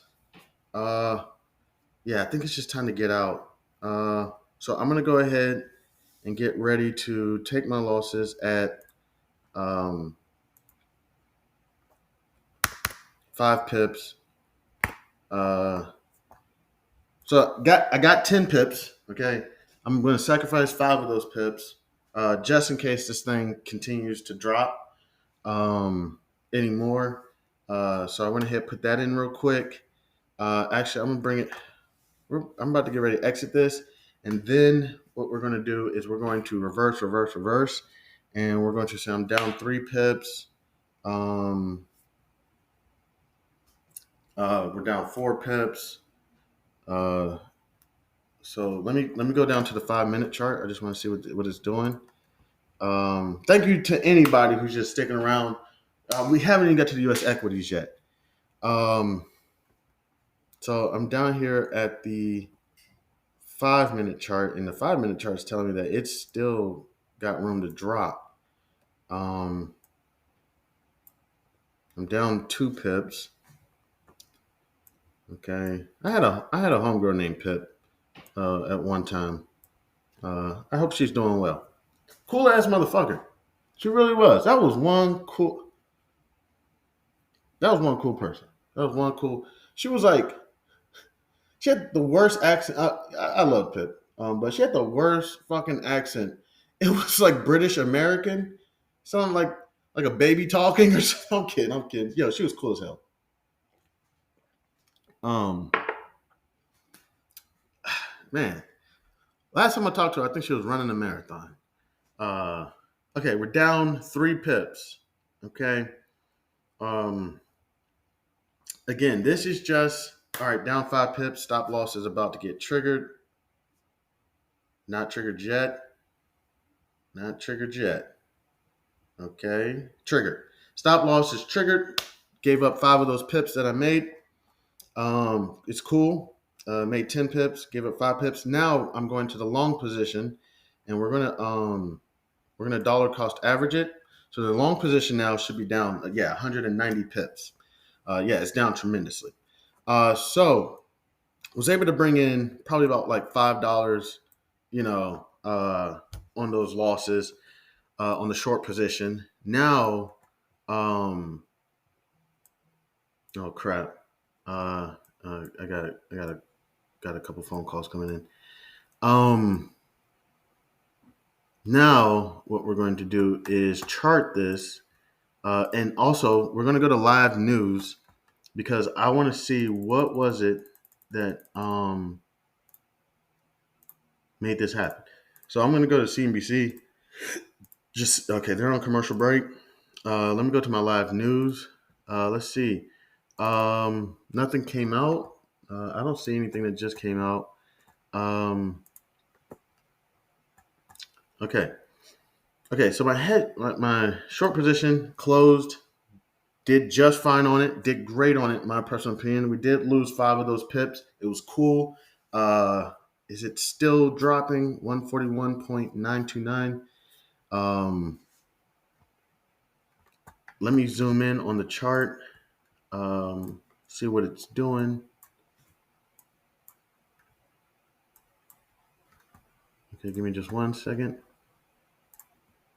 No, I don't want to look at you. I'm looking at VU. I want to look at you. USDJPY. There we go. All right. Okay, let's zoom in. Okay, I think we have a consolidation. All right. Here we go. All right. Here we go. Don't want to get greedy, this could be a continuation. A consolidation and then a continuation. So we want to kind of let it play out real quick and kind of see what it's going to do. Don't want to jump in just too quick. We have some body, some buyer's body. The wick has just got made. The highest was approximately 141.96. Let me look at the active trader. People are buying at 141.94. People are buying at 141.93. Let me see the last. Okay, people are buying at 141.95. Okay, here we go. We may have a consolidation. Where are people selling? People are selling at 141.96, 144, 141.96.7. People are selling at 141.969. Okay, so we may have us a little bit of consolidation. I don't want to mess up because this could be a consolidation before the continuation of the bearish trend. So I kind of want to let this play out real quick. It does look my MACD is still, I'm not sure if this is the correct term, but converging in oversold territory. Gosh darn it, the exponential or whatever and the moving average are still separated. The TTM squeeze is at like the lowest low. The stochastic slow is churning now. It was going down, but now it just kind of like leveled out in the sold territory. And the CCI is churning around. The CCI is turning around. This is the 30-minute chart. Let me see what CNBC, something came out. They're back. Welcome back to Money Movers. I'm Silvana Hanau, and here's your CNBC News update. Gaza's telecommunications company Paltel said services are being gradually restored in central and southern Gaza following a blackout that began yesterday. The enclave has lost phone and internet connectivity more than half a dozen times since the start of the Israel-Hamas war, according to a company that tracks global internet access. Ukraine will reportedly have to delay pensions and salaries for public employees if it does not receive Western financial aid. The country's deputy prime minister told the Financial Times Kyiv is pouring all of its revenue into defense since Russia's invasion. Congress went into its holiday recess without striking a deal on a package that includes aid for Ukraine and Israel as Republicans push for immigration policy changes.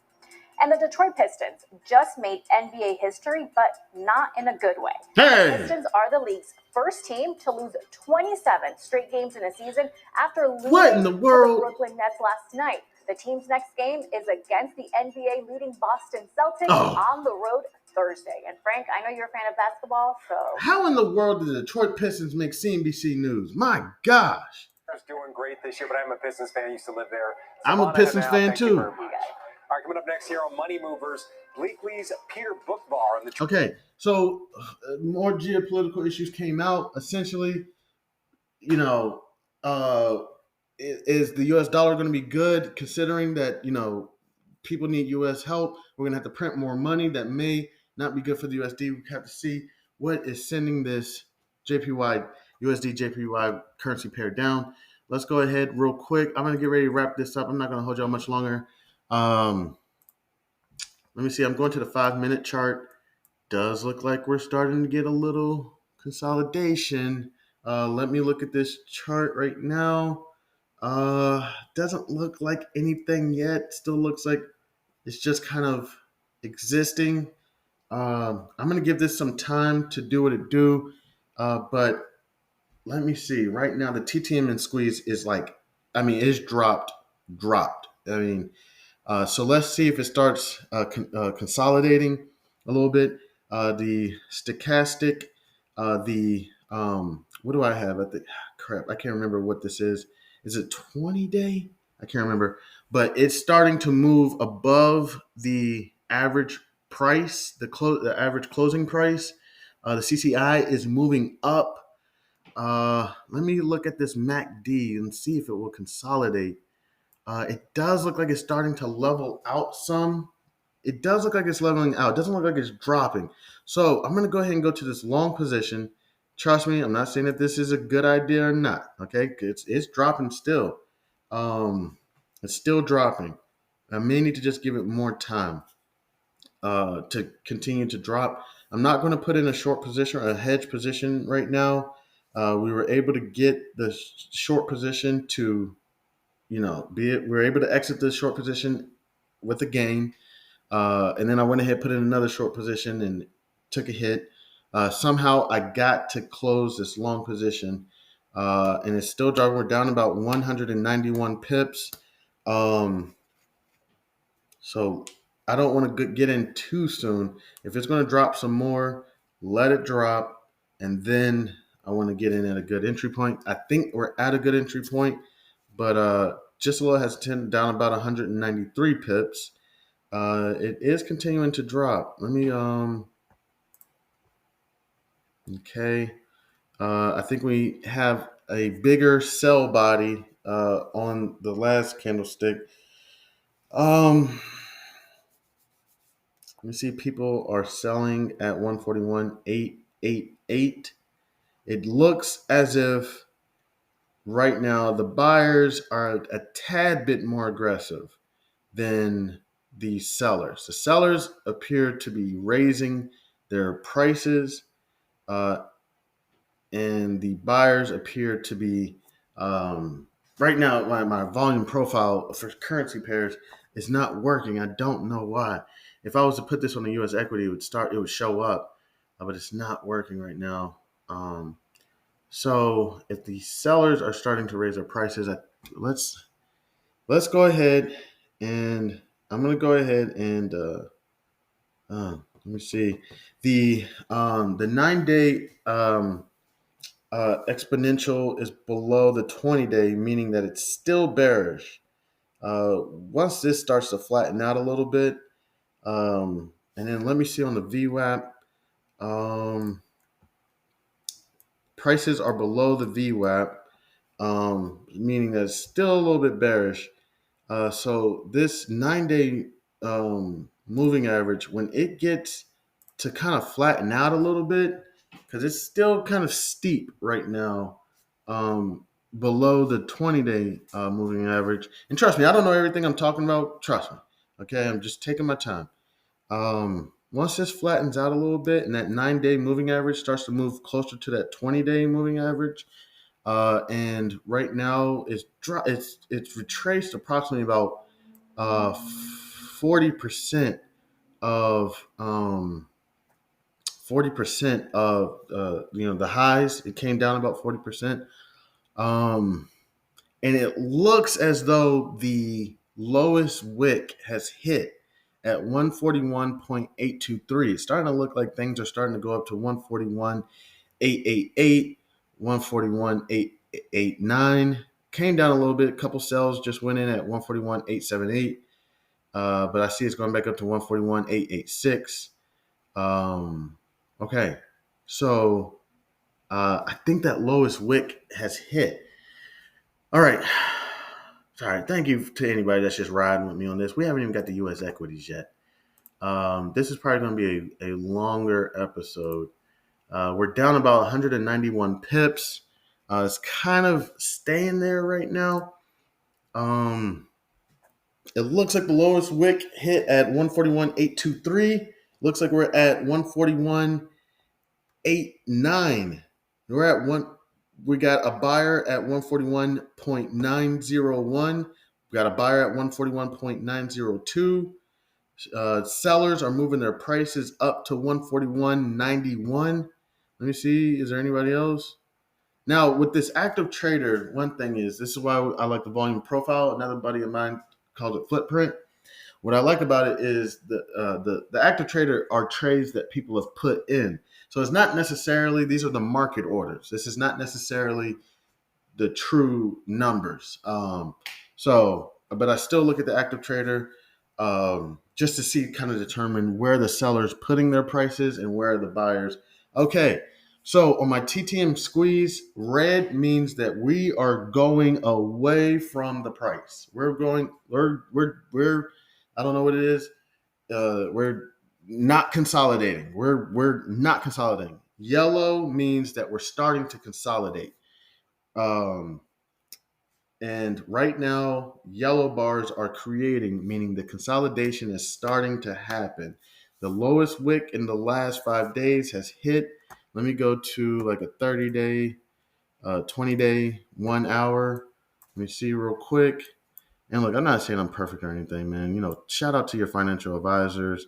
You're fantastic people. Hopefully they are, because there are some not so fantastic people. Let's look at crude. What's going on? Commodities, copper's at a multi-month high, iron ore's at an 18. Okay, sorry about that. I just wanted to see what he was talking about with crude. Okay, I'm looking at I'm looking at the 20-day. Kind of just want to see the 20-day 140 hit 140. So I'm seeing people are starting to sell at 141.913. Drop down to 141.904. All right. So the sellers are getting a little aggressive. The buyers are lowering their prices, 141.891. That's all it is, man. This is just a war. You're going at with people saying, "Hey, we're not selling right now." Sellers move the prices up again to 141.906, 141.914. Okay, all right. Let's zoom in now. Let me zoom in. 5 day, 5 minute. Okay, I think we're hitting a little bit of a consolidation period.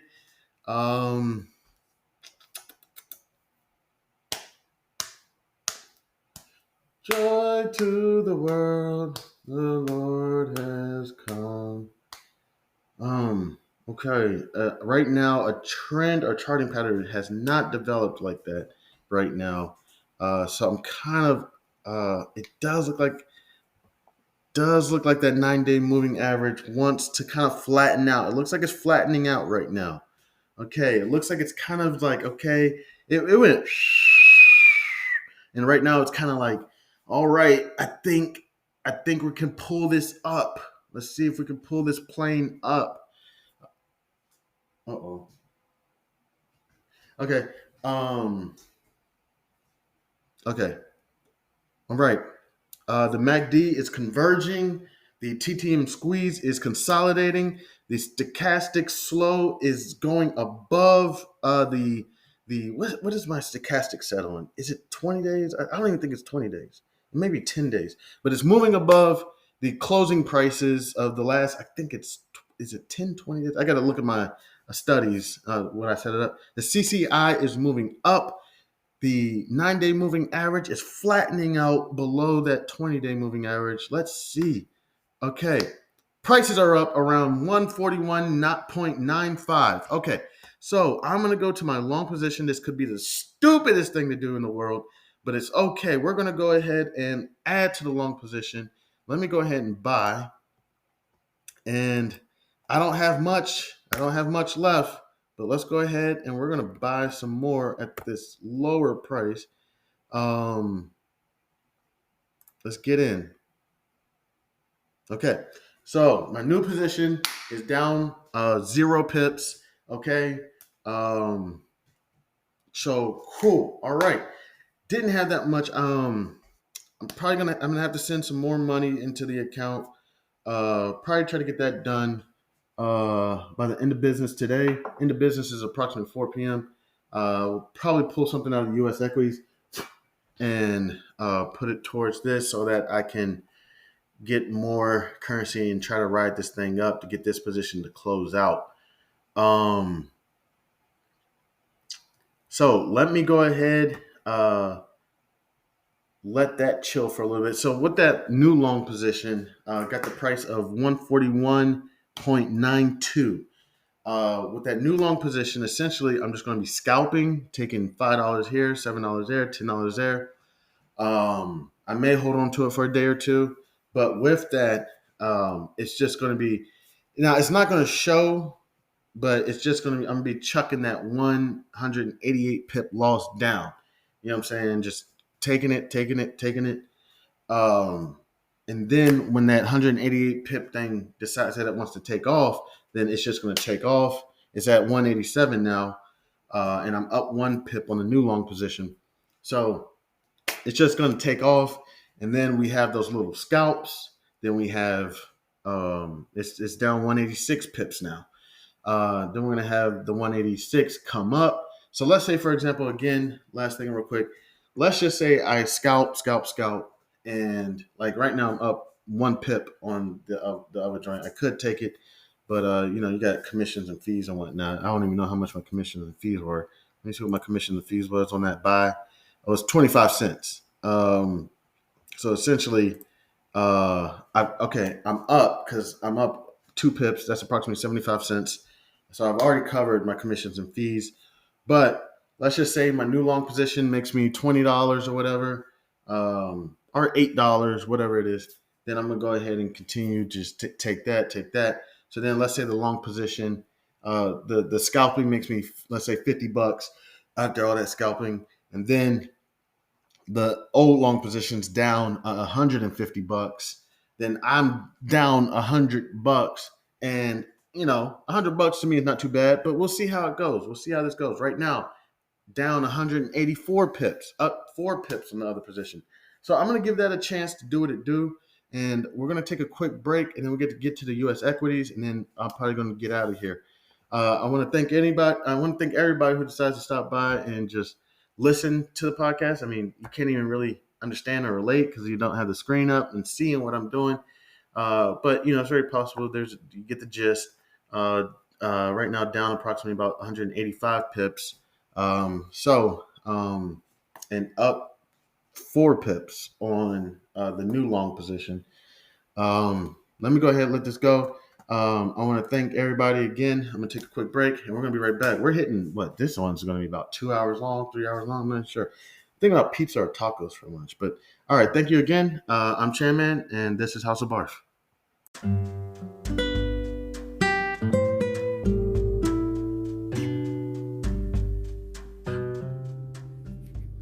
I am thrilled to introduce you to an exciting new storybook journey that I believe will capture your imagination.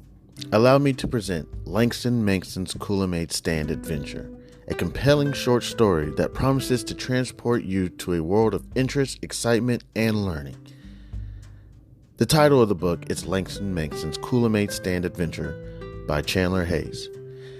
In a world of colorful imagination and captivating stories, a new children's book has emerged to empower our young minds with crucial life lessons, life skills, and financial literacy.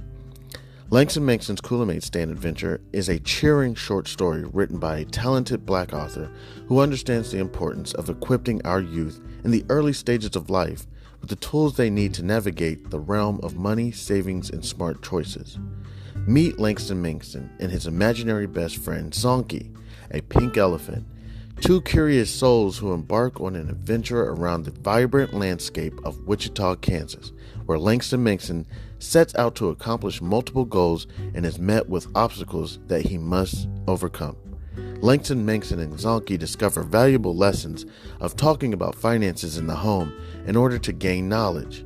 Langston Mankson, with a little bit of confidence, the guidance of supportive parents, the help of community members like Mr. Tiller, and his imaginary best friend Zonky, Langston Mankson learns about the value of money and how to save, the importance of making thoughtful spending decisions, the significance of thinking outside the box when met with challenges with money, and the joys of sharing with others.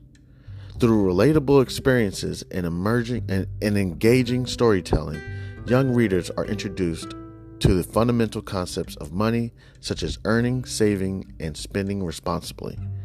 Langston Mankson set savings goals, teaching children the importance of planning for future needs and dreams. The book celebrates diversity and the different perspectives on money, shedding light on its role in different people's lives. The characters' interactions emphasize the joys of serving others, the gift of sharing, and making a positive impact in their community. The pages of Langston Mankson's Kool-Aid Stand Adventure come to life with vibrant illustrations. The colorful and imaginative visuals not only captivate young readers, but also enhance their understanding of complex financial concepts. Langston Mankson's Kool-Aid Stand Adventure is coming soon to bookstores and online realtors. It is a must-have addition to any child's library, fostering essential life skills while sparking the joy of reading.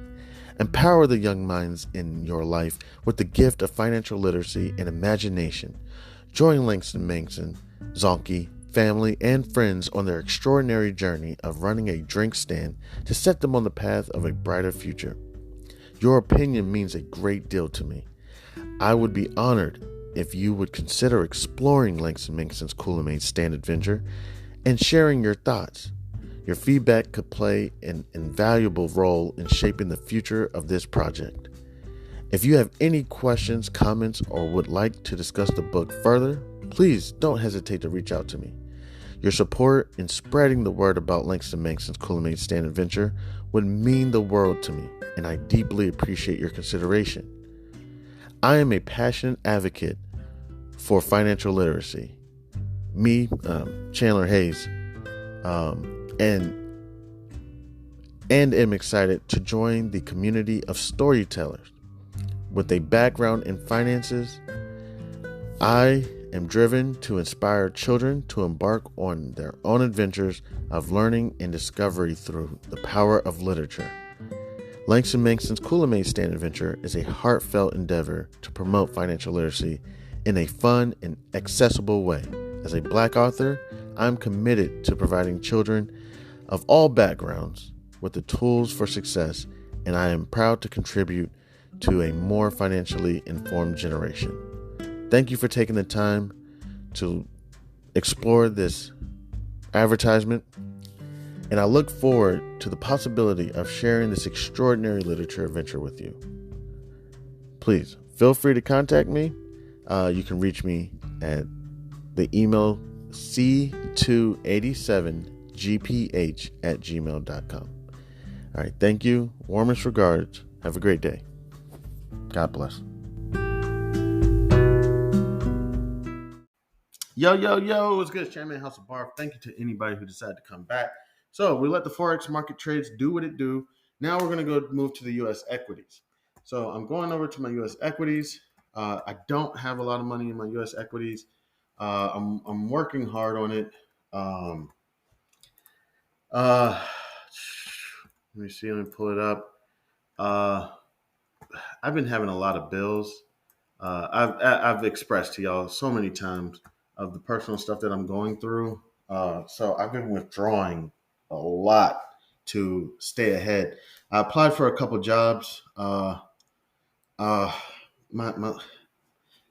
really tough right now. I applied for a couple jobs, but I know it's kind of hard to enter. I'm going to have to find another industry, UPS or something, because it's kind of hard to get a job when you have like public stuff going on, public legal issues. I know a bunch of people got a bunch of stuff going on, but blackmail with legal issues going on, not a good look. You know what I'm saying? How do we know he's just not going to come to our company and start busting people in the head and whatnot? And it's like, hey, you know what I'm saying? When the time tells all tales. When the story's finally told, people are going to really start realizing, like, oh shit, this is what happened.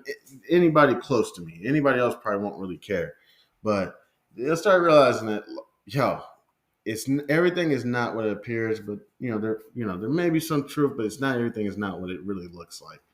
And I'm not really one to like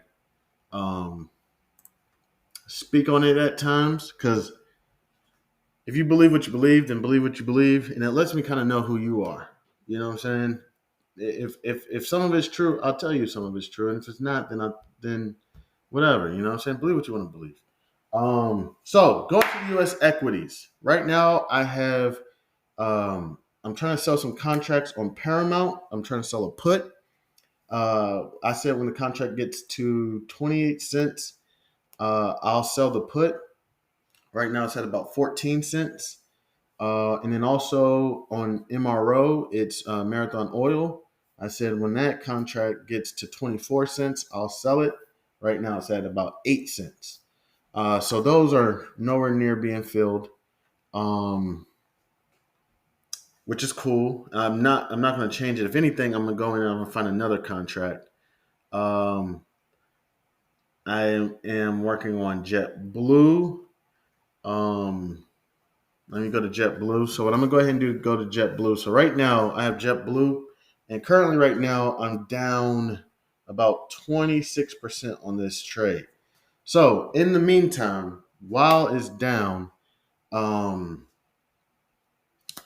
I'm gonna go in there. I'm gonna sell some contracts to bring in some extra revenue.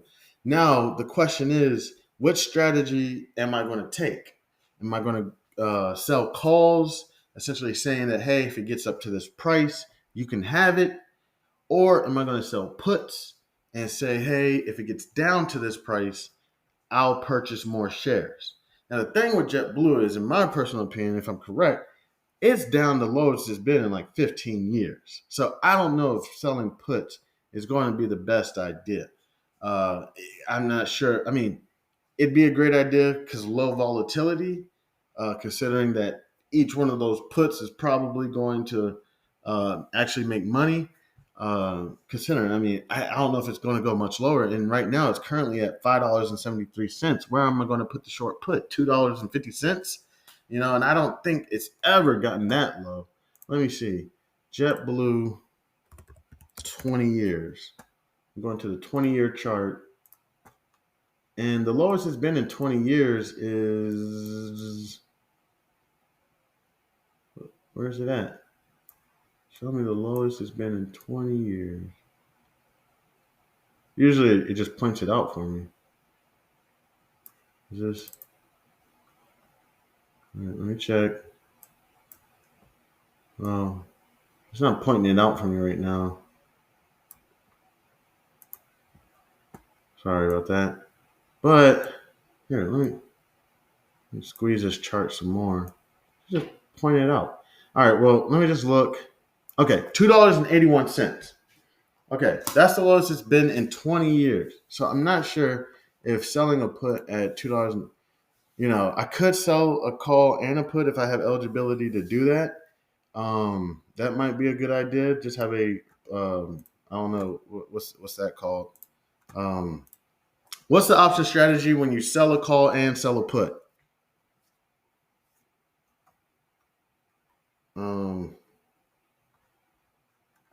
Here, let me just type it in.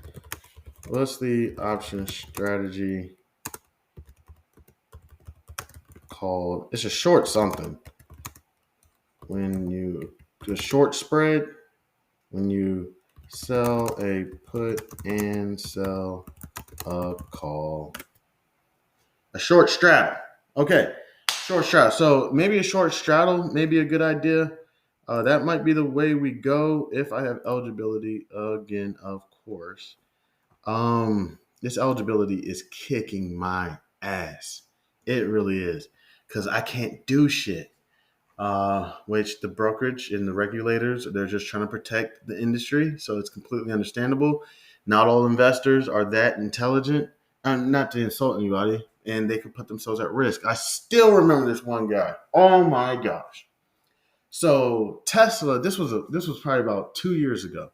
Tesla shoots up. I don't know what it shot up to, from let's just say 1,000 to 2,000, right? This guy decides that he's going to open up a brokerage account, put like $200,000 in the account, and guess what he did?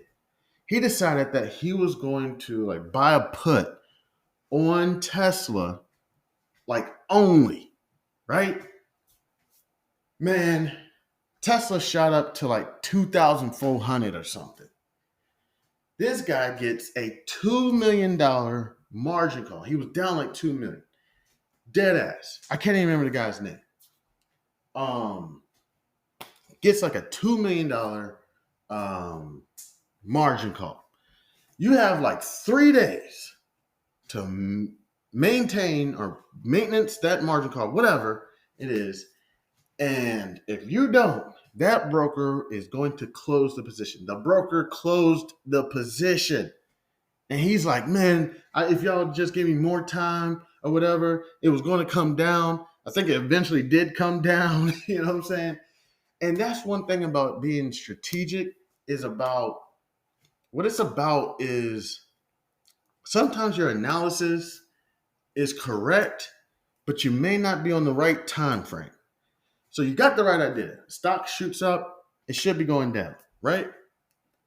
But your time frame may be tomorrow, when the actual time frame may be a year from now. So Paramount and Apple are trying to get together to create a streaming service. Oh my gosh, I'm going to buy Paramount with all my money.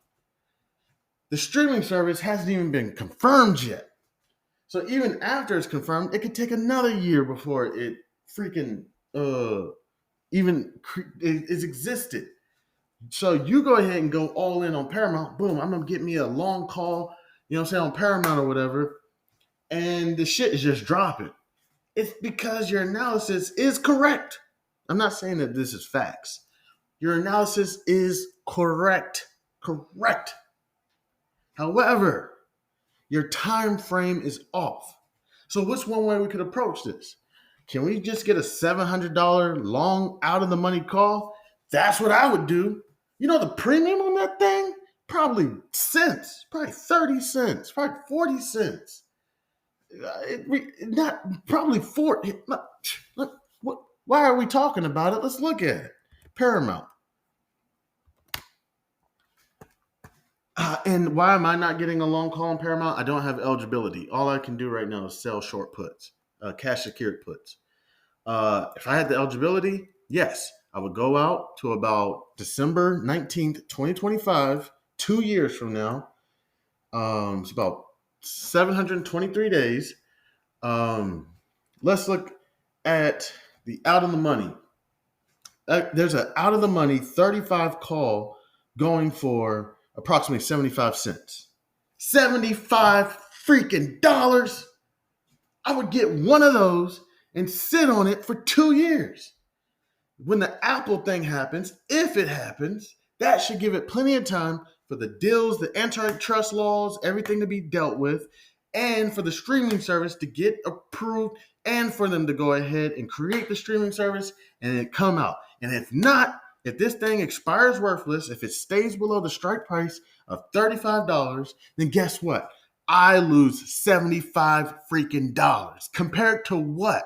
Compared to going to Paramount right now at $14.87, timesing that by 100, $14.88 times 100, putting up $1,400, approximately $1,500, and riding on that.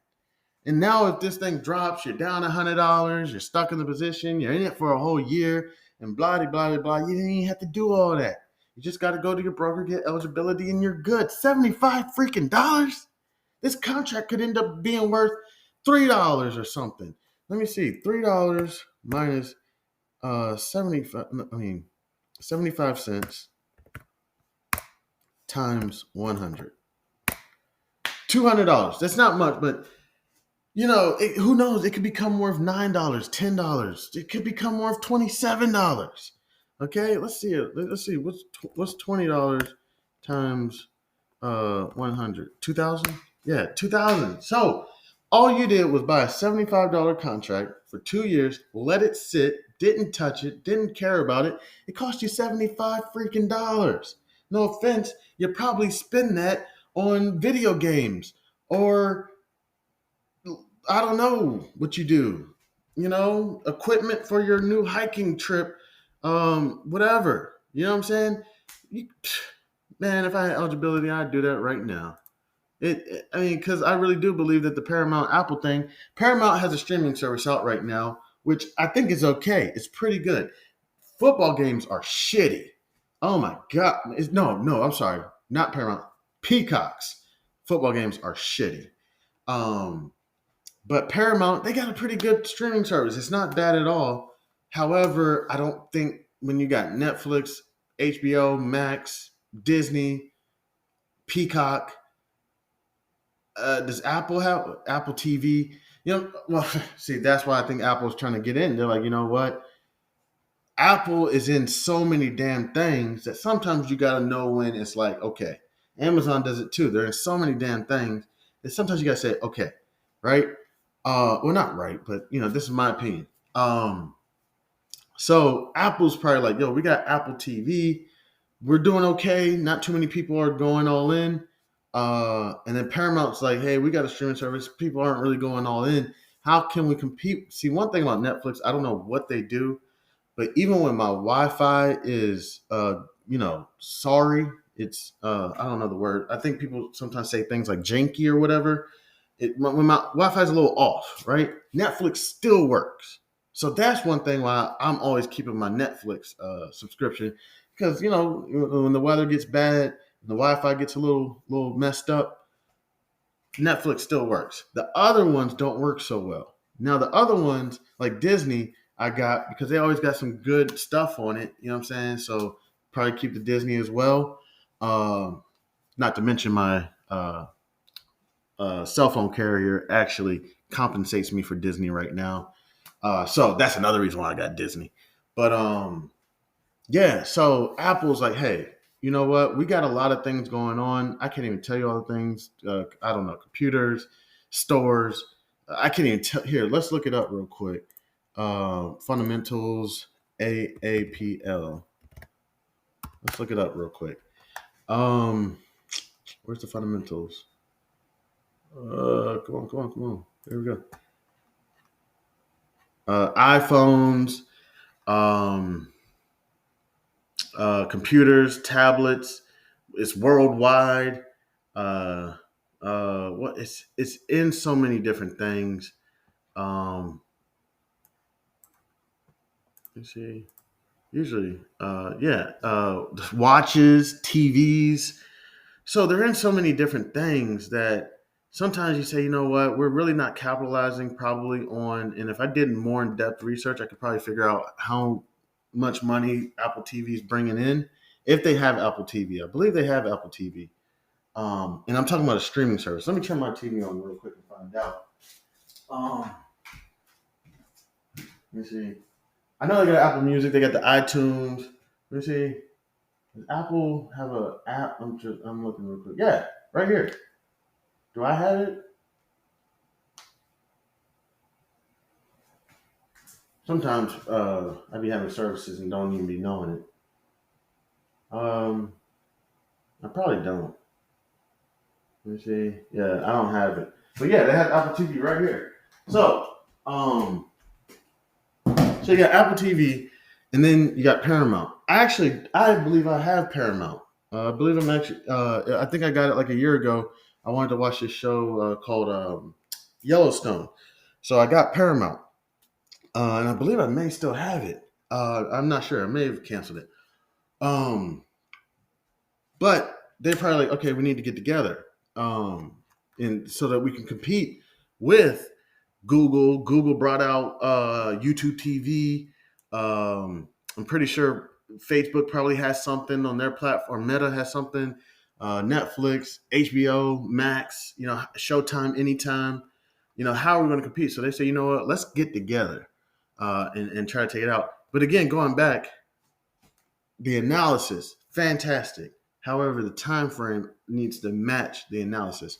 Besides time frames, let me go ahead and take a look at forex. Let's see. Ooh, I'm up 23 pips. Okay. Am I going to go ahead and scalp this, or am I going to go ahead and let it ride? Oh gosh. I got an important phone call. I'm sorry, people. I love y'all. I got to get ready to go. Love y'all. I'll holler at you later. This is Chairman House of Bar.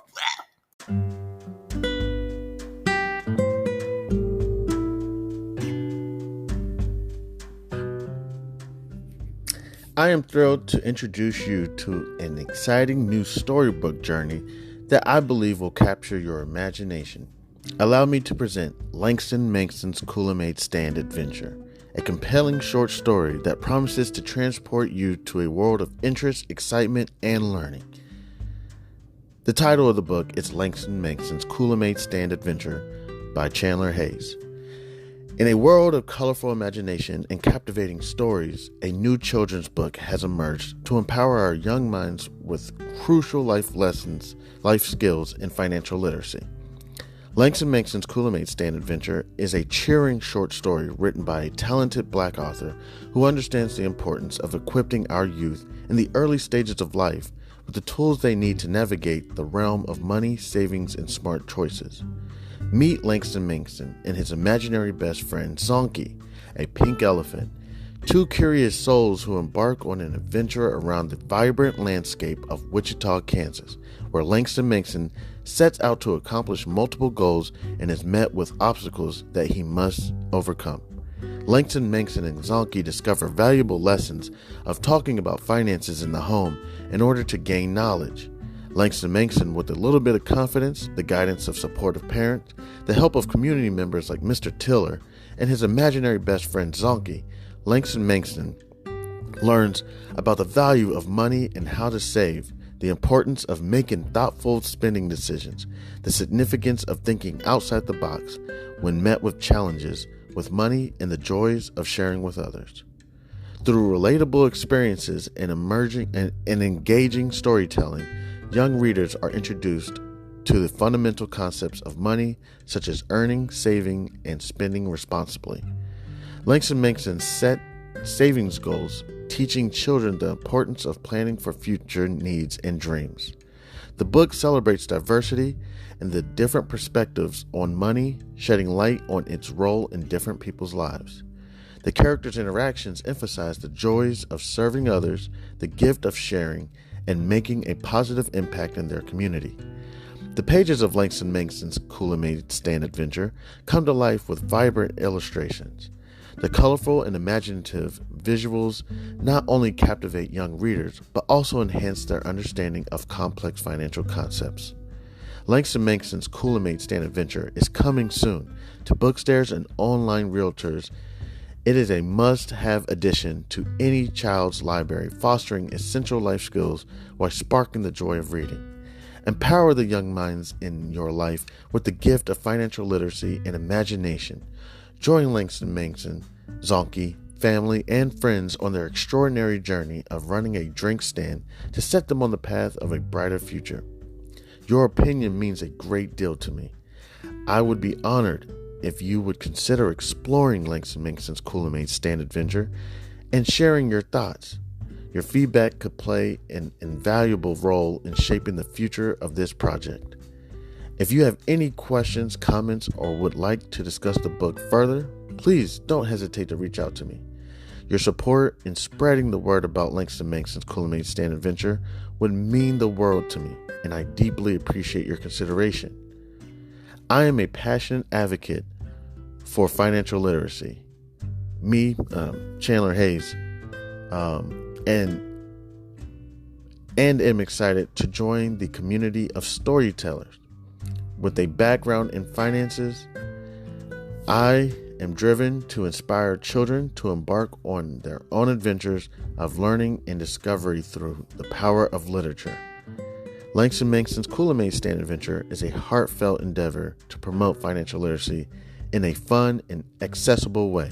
As a Black author, I'm committed to providing children of all backgrounds with the tools for success, and I am proud to contribute to a more financially informed generation.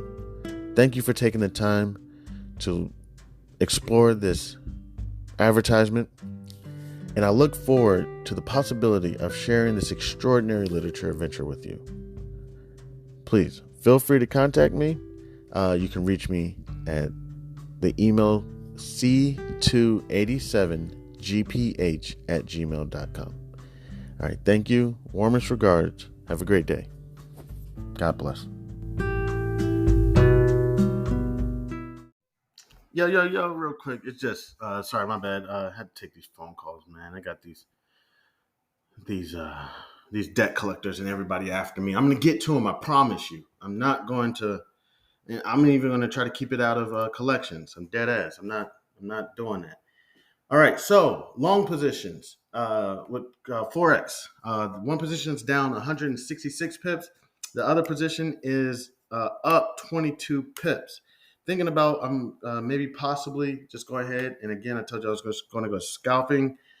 So with it being up 22 pips, but it looks like there's a lot of room for it to go up. It doesn't even look like I really need to do it right now. But I'm going to go ahead and scalp it. And I don't like that term. That sounds so bad. And by scalping, just taking little gains at a time. I know we could just go ahead and I'm going to keep the other long position, but this is going to help lock in. You know what? What I'm going to do with this is I'm going to put a trailing stop in at like I don't know, like 5 pips. May even do less than that. Like I'll do like I don't know, like 3 pips. So if it comes down like 3 pips, close it out, and then I'm gonna put in um, a new buy, but at least that. Um, I got to put at least 5 pips. Okay, so I'm gonna put in a trailing stop of 5 pips. Um, so at least um, that's locked in. I gotta think of a different term for scalping. I don't like it.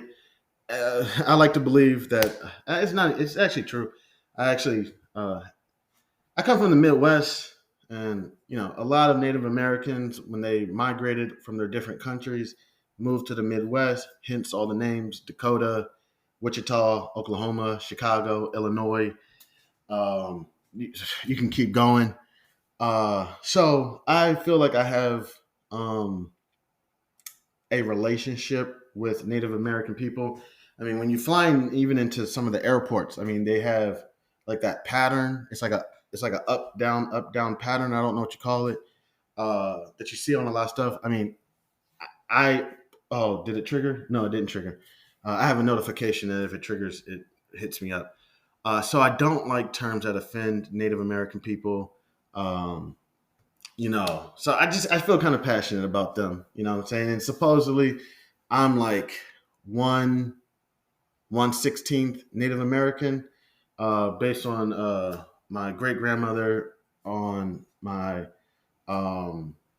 father's side, and then on my no on no on my mother's side. I'm sorry, on my mother's side, and on my father's side, um, I believe we may have some Creole. So I kind of feel close to Native Americans. So there used to be this term called scalping with the Native Americans, and I don't really like that term. Um, so of course the question is, how did I feel about the term Redskins being out here in DC? I didn't like it. I didn't like it. It was a terrible name. Those old Redskins. What the fuck? Like that is the most basic way you can refer to somebody. Those old white people, them old, them old black people. I mean, seriously, that's why I'm like, why are we going around being called blacks? Them old black skins. Now there is, I believe, a Native American tribe. This is partially of my family called the Blackfoots, but they weren't. I mean, they were probably darker complected, but they weren't black, so that's different. And then there's also, I believe, an Italian family that referred to themselves as the Black Palm, but they weren't black. You know what I'm saying? And we're not black either, and we go around walking around telling people to call us black. I'm like, well, then what should we refer to as to? I don't know. What do we call people that are from Asia? Asians? What do we call people who are from Brazil? What do we call those people? Do we call them Brazilians? So what do we call people who are from America? I don't know. So that's why I'm like, man, why are we going around allowing people to be like those old blacks? Man, I don't know. I don't know. What was I about to Google? I totally forgot. Shit. Damn it. Totally forgot I was about to Google something. I was typing it in and went on my spill. All right. So, real quick. Let me go ahead and do what I can do for the time being. And again, why am I not selling a long call on Paramount way out there? I would, but my eligibility. If you want to hear me do it, I'll show you real quick. All right. So I'm going to go to what is it? Paramount. Because I have enough for a long call, but they're going to say, you don't have eligibility for this trade. So I'm going to go to Paramount. I'm going to go to strike price. Let me see a good one. I'll go to strike price 35. It's approximately, the spread is a little wide, but it's cool. I'm going to put it at 75 cents. It's between 70 and 99 cents. So I'm going to put it at 75 cents because that's typically what I like to do. I like to go towards the bid price. And I'm going to go ahead and sell this off. And you're going to hear a ding, ding. And that just means rejected. You're not eligible for this trade. Because I got $75 in the account. Matter of fact, I got the $1,400 for the underlying, but I don't have eligibility because I'm broke. Here we go. Send it off. Okay, you're rejected. And let me go ahead and read the message to you of why I'm rejected.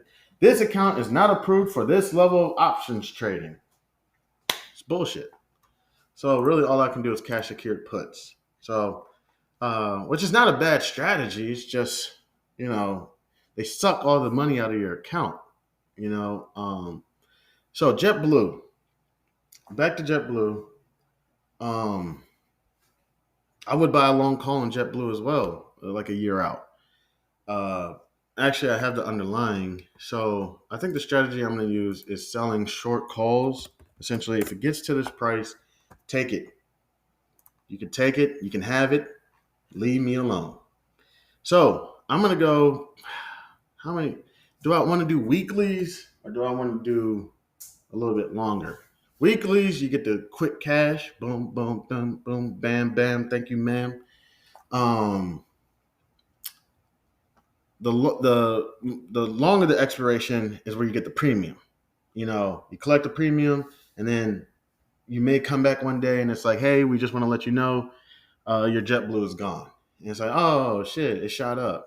And you'll be blown because you'll look at it and it'll shoot up to $27 and your strike price was at $17.50. And you're like, damn, I could have set a better strike price than that. But hey, it's cool. I got it for $7, sold it for $17, made $10 a share.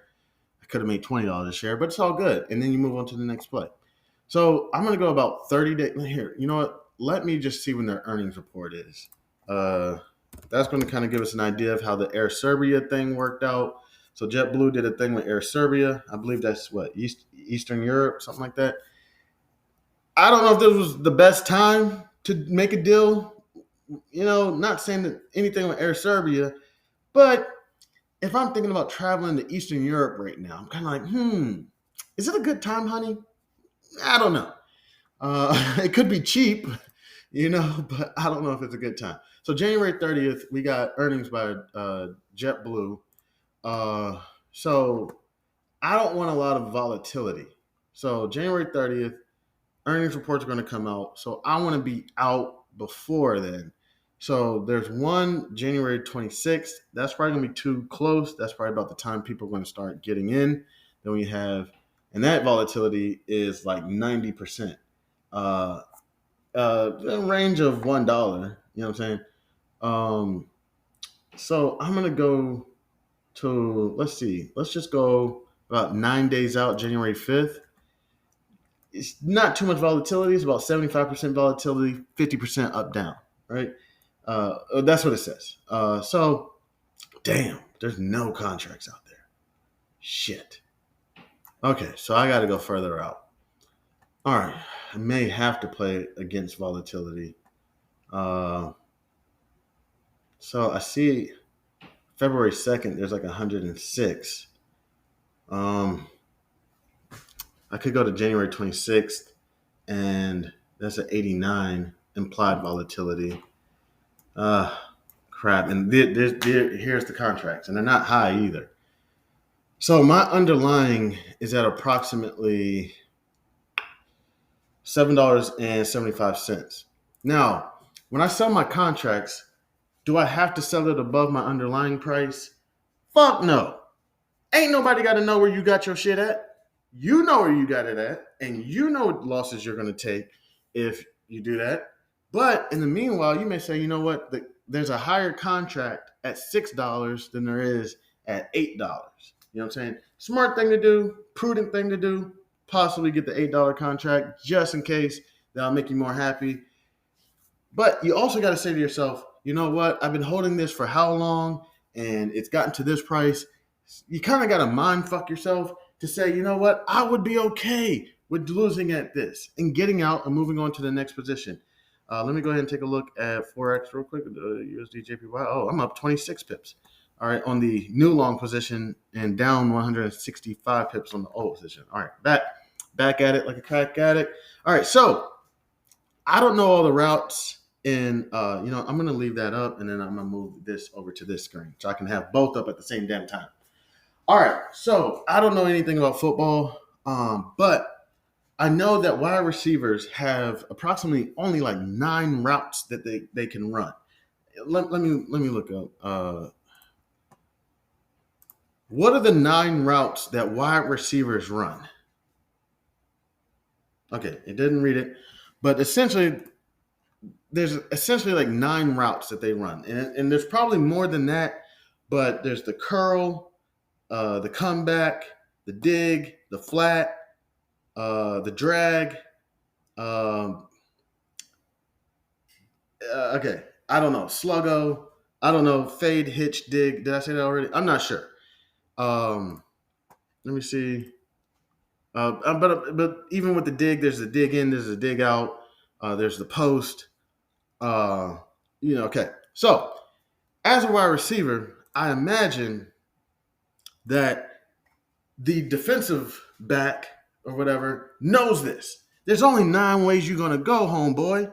You know what I'm saying? Or homegirl, whatever, or whatever. 18, because you could either do it out, in, whatever. Okay. There's only a few ways you going. All right. And I know this. This is why I get so frustrated on basketball players on defense. I like basketball a little bit more, a lot more actually. I mean, I love basketball. Football is kind of. You probably will watch me watch football more often than basketball, considering my emotions to football is not the same as it is for basketball. Basketball, it pisses me off. So I kind of don't watch it because I want to jump through the TV and be like, man, let me check this guy. You know what I'm saying? Let me get the job done. Shit, I feel like I could have checked Kobe. I don't give a damn. However, or MJ. Now, MJ, I don't know. That one seems like it's way too, man, you know what? MJ just seems like it's too hard. Kobe, I feel like I could have checked Kobe. And he stole my damn number. I was number 24 first.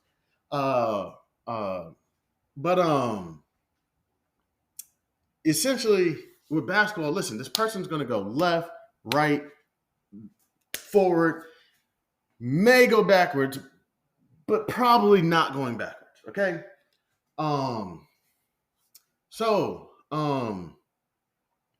Regardless, on the wide receiver, right? The wide receiver has probably about 18 different directions that they can go.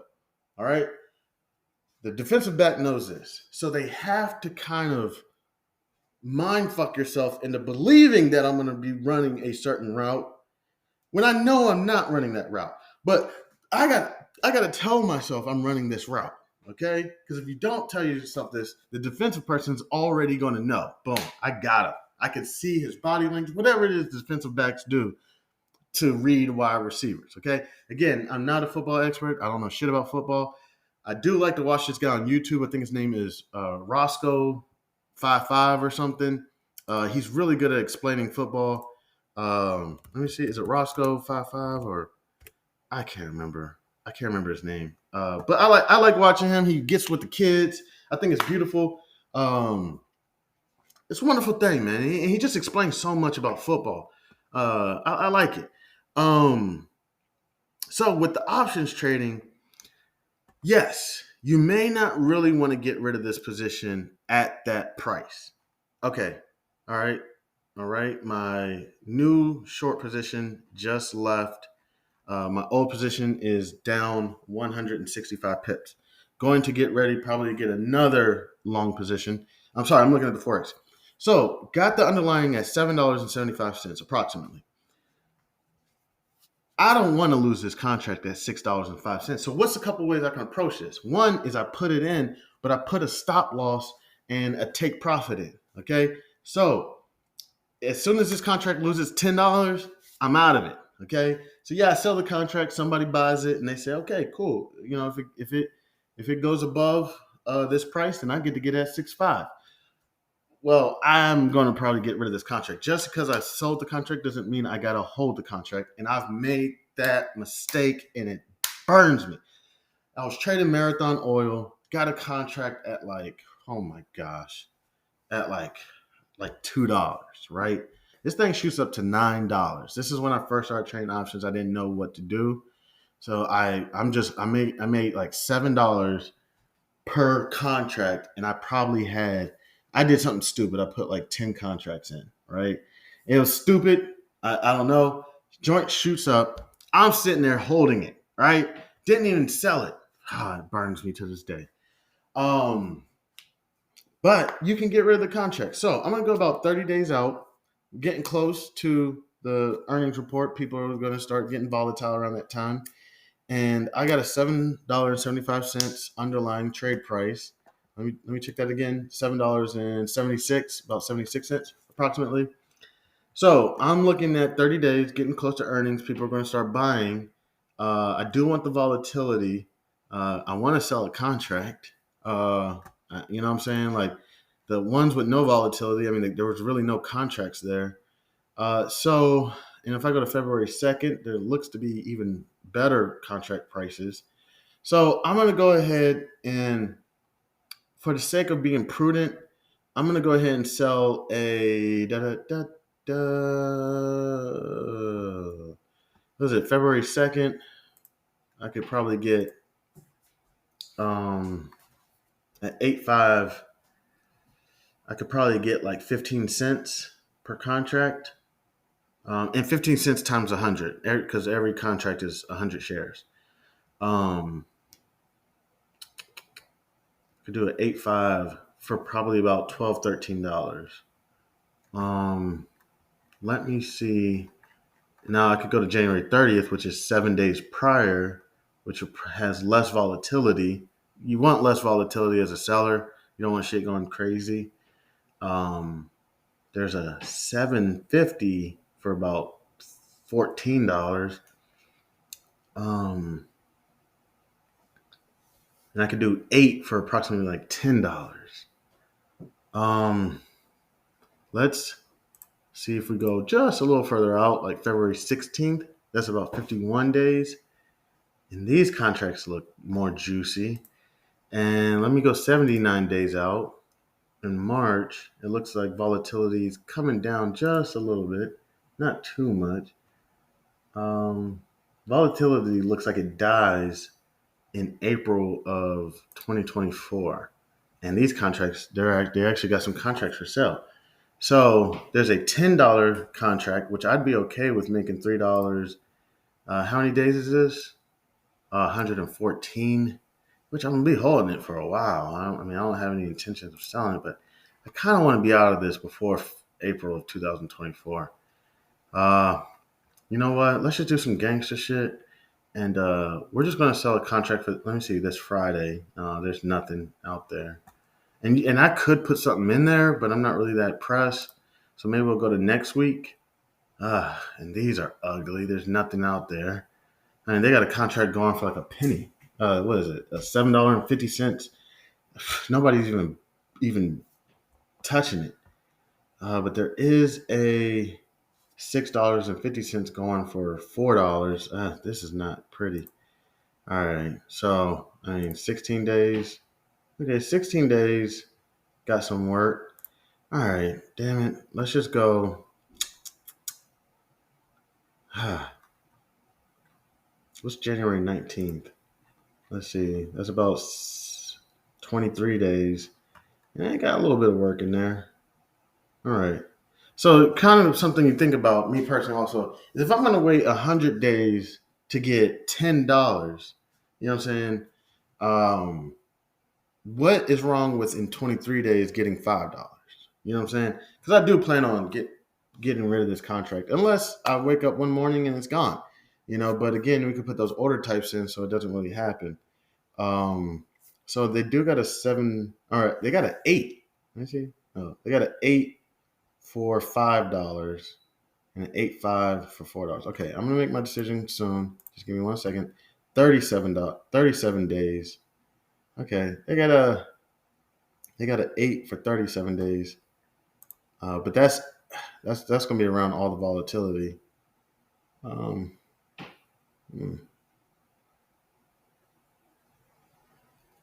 Okay.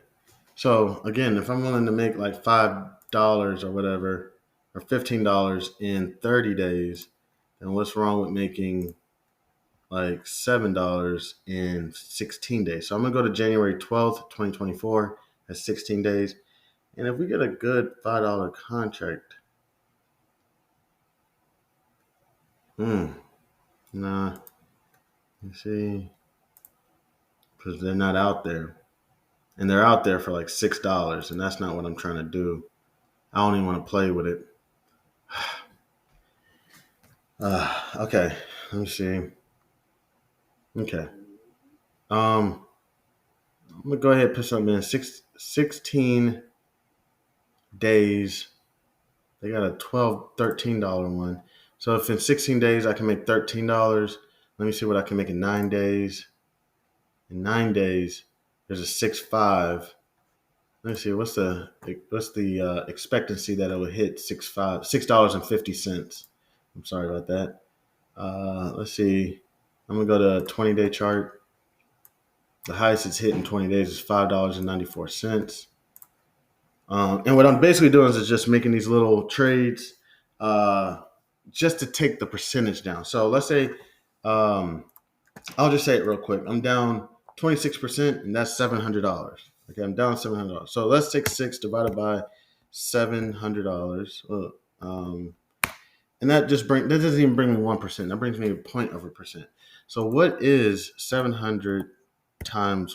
I want to at least try to get $7. I at least want to make 1%, but I don't want to take too long to make 1%. I want to kind of get it done now. So see, the $6 has a delta of 36. That's a high-ass delta. I'm not trying to fool with it. So okay, I'm just going to, next Friday, January 5th, 2024, I'm going to sell, no,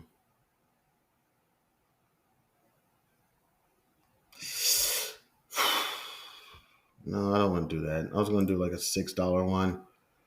Let me go back out and try to be responsible. There's an $8 in 23 days that could make me $6. So I'm gonna do the $8 one. That would give me about 24 cents per share, even if I'm not paying attention and I miss out. All right, let me go 23. Let me go 30 days. Let me go 30 days. There's an $8 one going for 10 cents right now. There's an 8.5 going for 7 cents approximately. And there's a 9 going for. So what I'm going to do is I'm going to put in an order to sell the 9, and that's an 8% delta. I mean, there's an 8% chance that this is going to be in the money. So I'm going to do the 9, and currently it's going for approximately 6 cents. So I'm going to put in an order to sell it 30 days out. Let me see what's 37 days. Okay, they got a 10. They got a 10 going for 5 cents right now. So I'm going to do 37 days. Let me do 51 days real quick. Let me just see what 51 days got.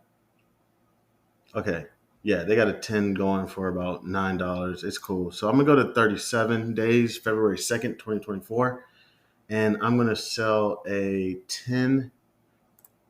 I'm going to do a sell limit for at least 7 cents. Right now it's going for, what's it going for again? It's going for, the 10 is going for 4 cents. So I want at least 7 cents. So I'm going to put that in there. So this is not going to execute right away.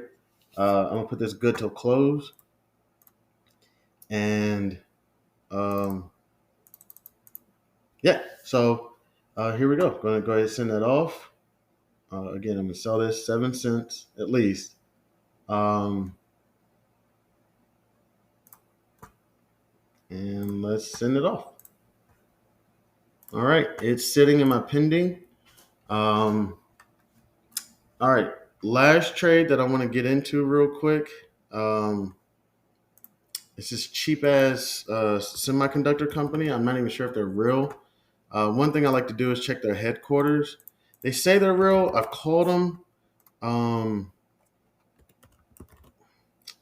It's called Atomera. Let's go to Yahoo Finance real quick. and we'll go to the conversations. Just take a look at what people are saying about this.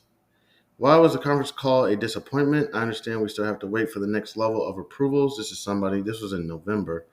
I did not like that they are still doing ATM sales. This is in May. ATM is going to explode, but it hasn't. I'm not even sure if I'm going to fool this atomera. So you know what? I'm going to look around, do some research, see if there's any other small companies out there that are worth it. I was looking at Nightscope, ticker symbol. Atom is ATOM. Nightscope is ticker symbol KSCP. They're going through some hellish struggles, but they don't even have options. But the price of it is 62 cents. So it's kind of like, dude, get it or not. You don't need to go around trading options and everything on this. It's ridiculous. Low volume. If I'm correct, its volume is like 39,000 or something. Let me see. Where's this volume at? I don't even know. But low volume. It looks like they're going through a lot of issues. Nightscope is. I may do Nightscope, get it at 62 cents. Damn, it just jumped up to 62.19. It's trading fractional shares now at this point. I'm going to figure something out. I'm going to do my research, see what other companies will be worth getting into, or where I can also trade some contracts. But yeah, just want to say thank you to everybody who decides to kick it with your mans. I appreciate it. I'm Chairman. This is House of Barf.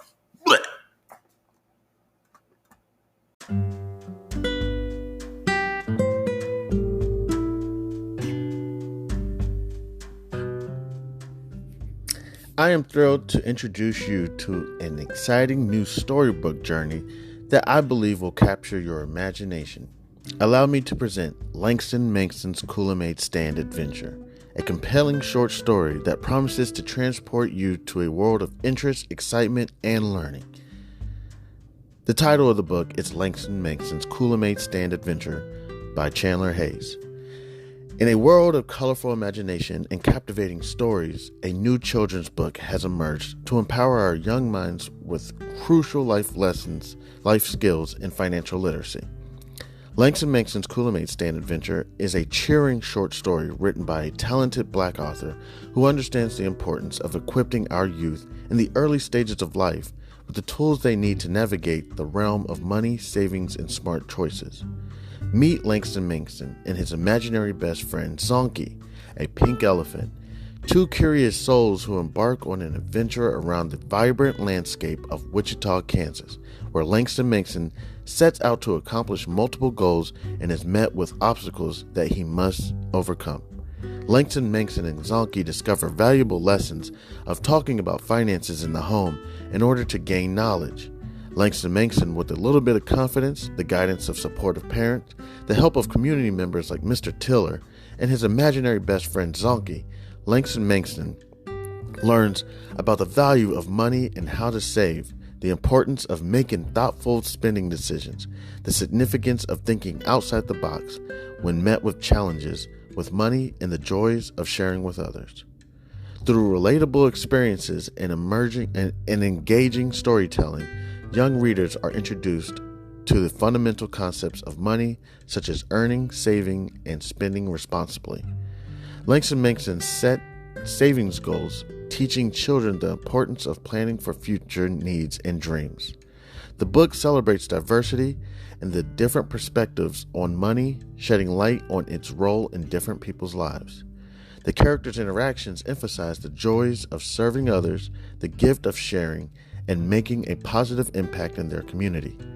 The pages of Langston Mankson's Coolamade Stand Adventure come to life with vibrant illustrations. The colorful and imaginative visuals not only captivate young readers, but also enhance their understanding of complex financial concepts. Langston Mankson's Coolamade Stand Adventure is coming soon to bookstores and online realtors.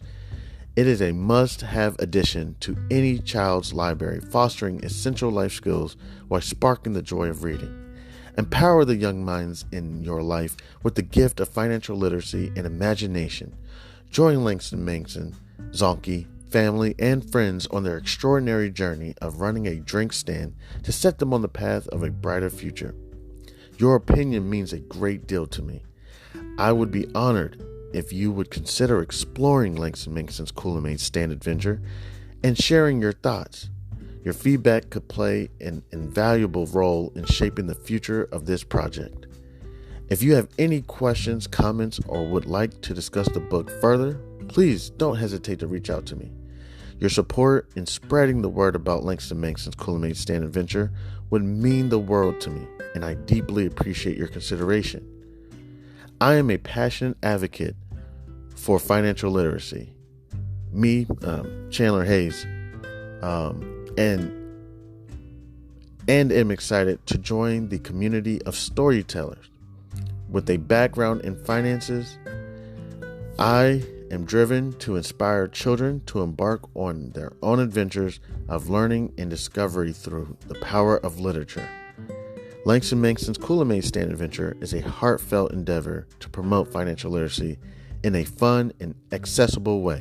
As a Black author, I'm committed to providing children of all backgrounds with the tools for success, and I am proud to contribute to a more financially informed generation.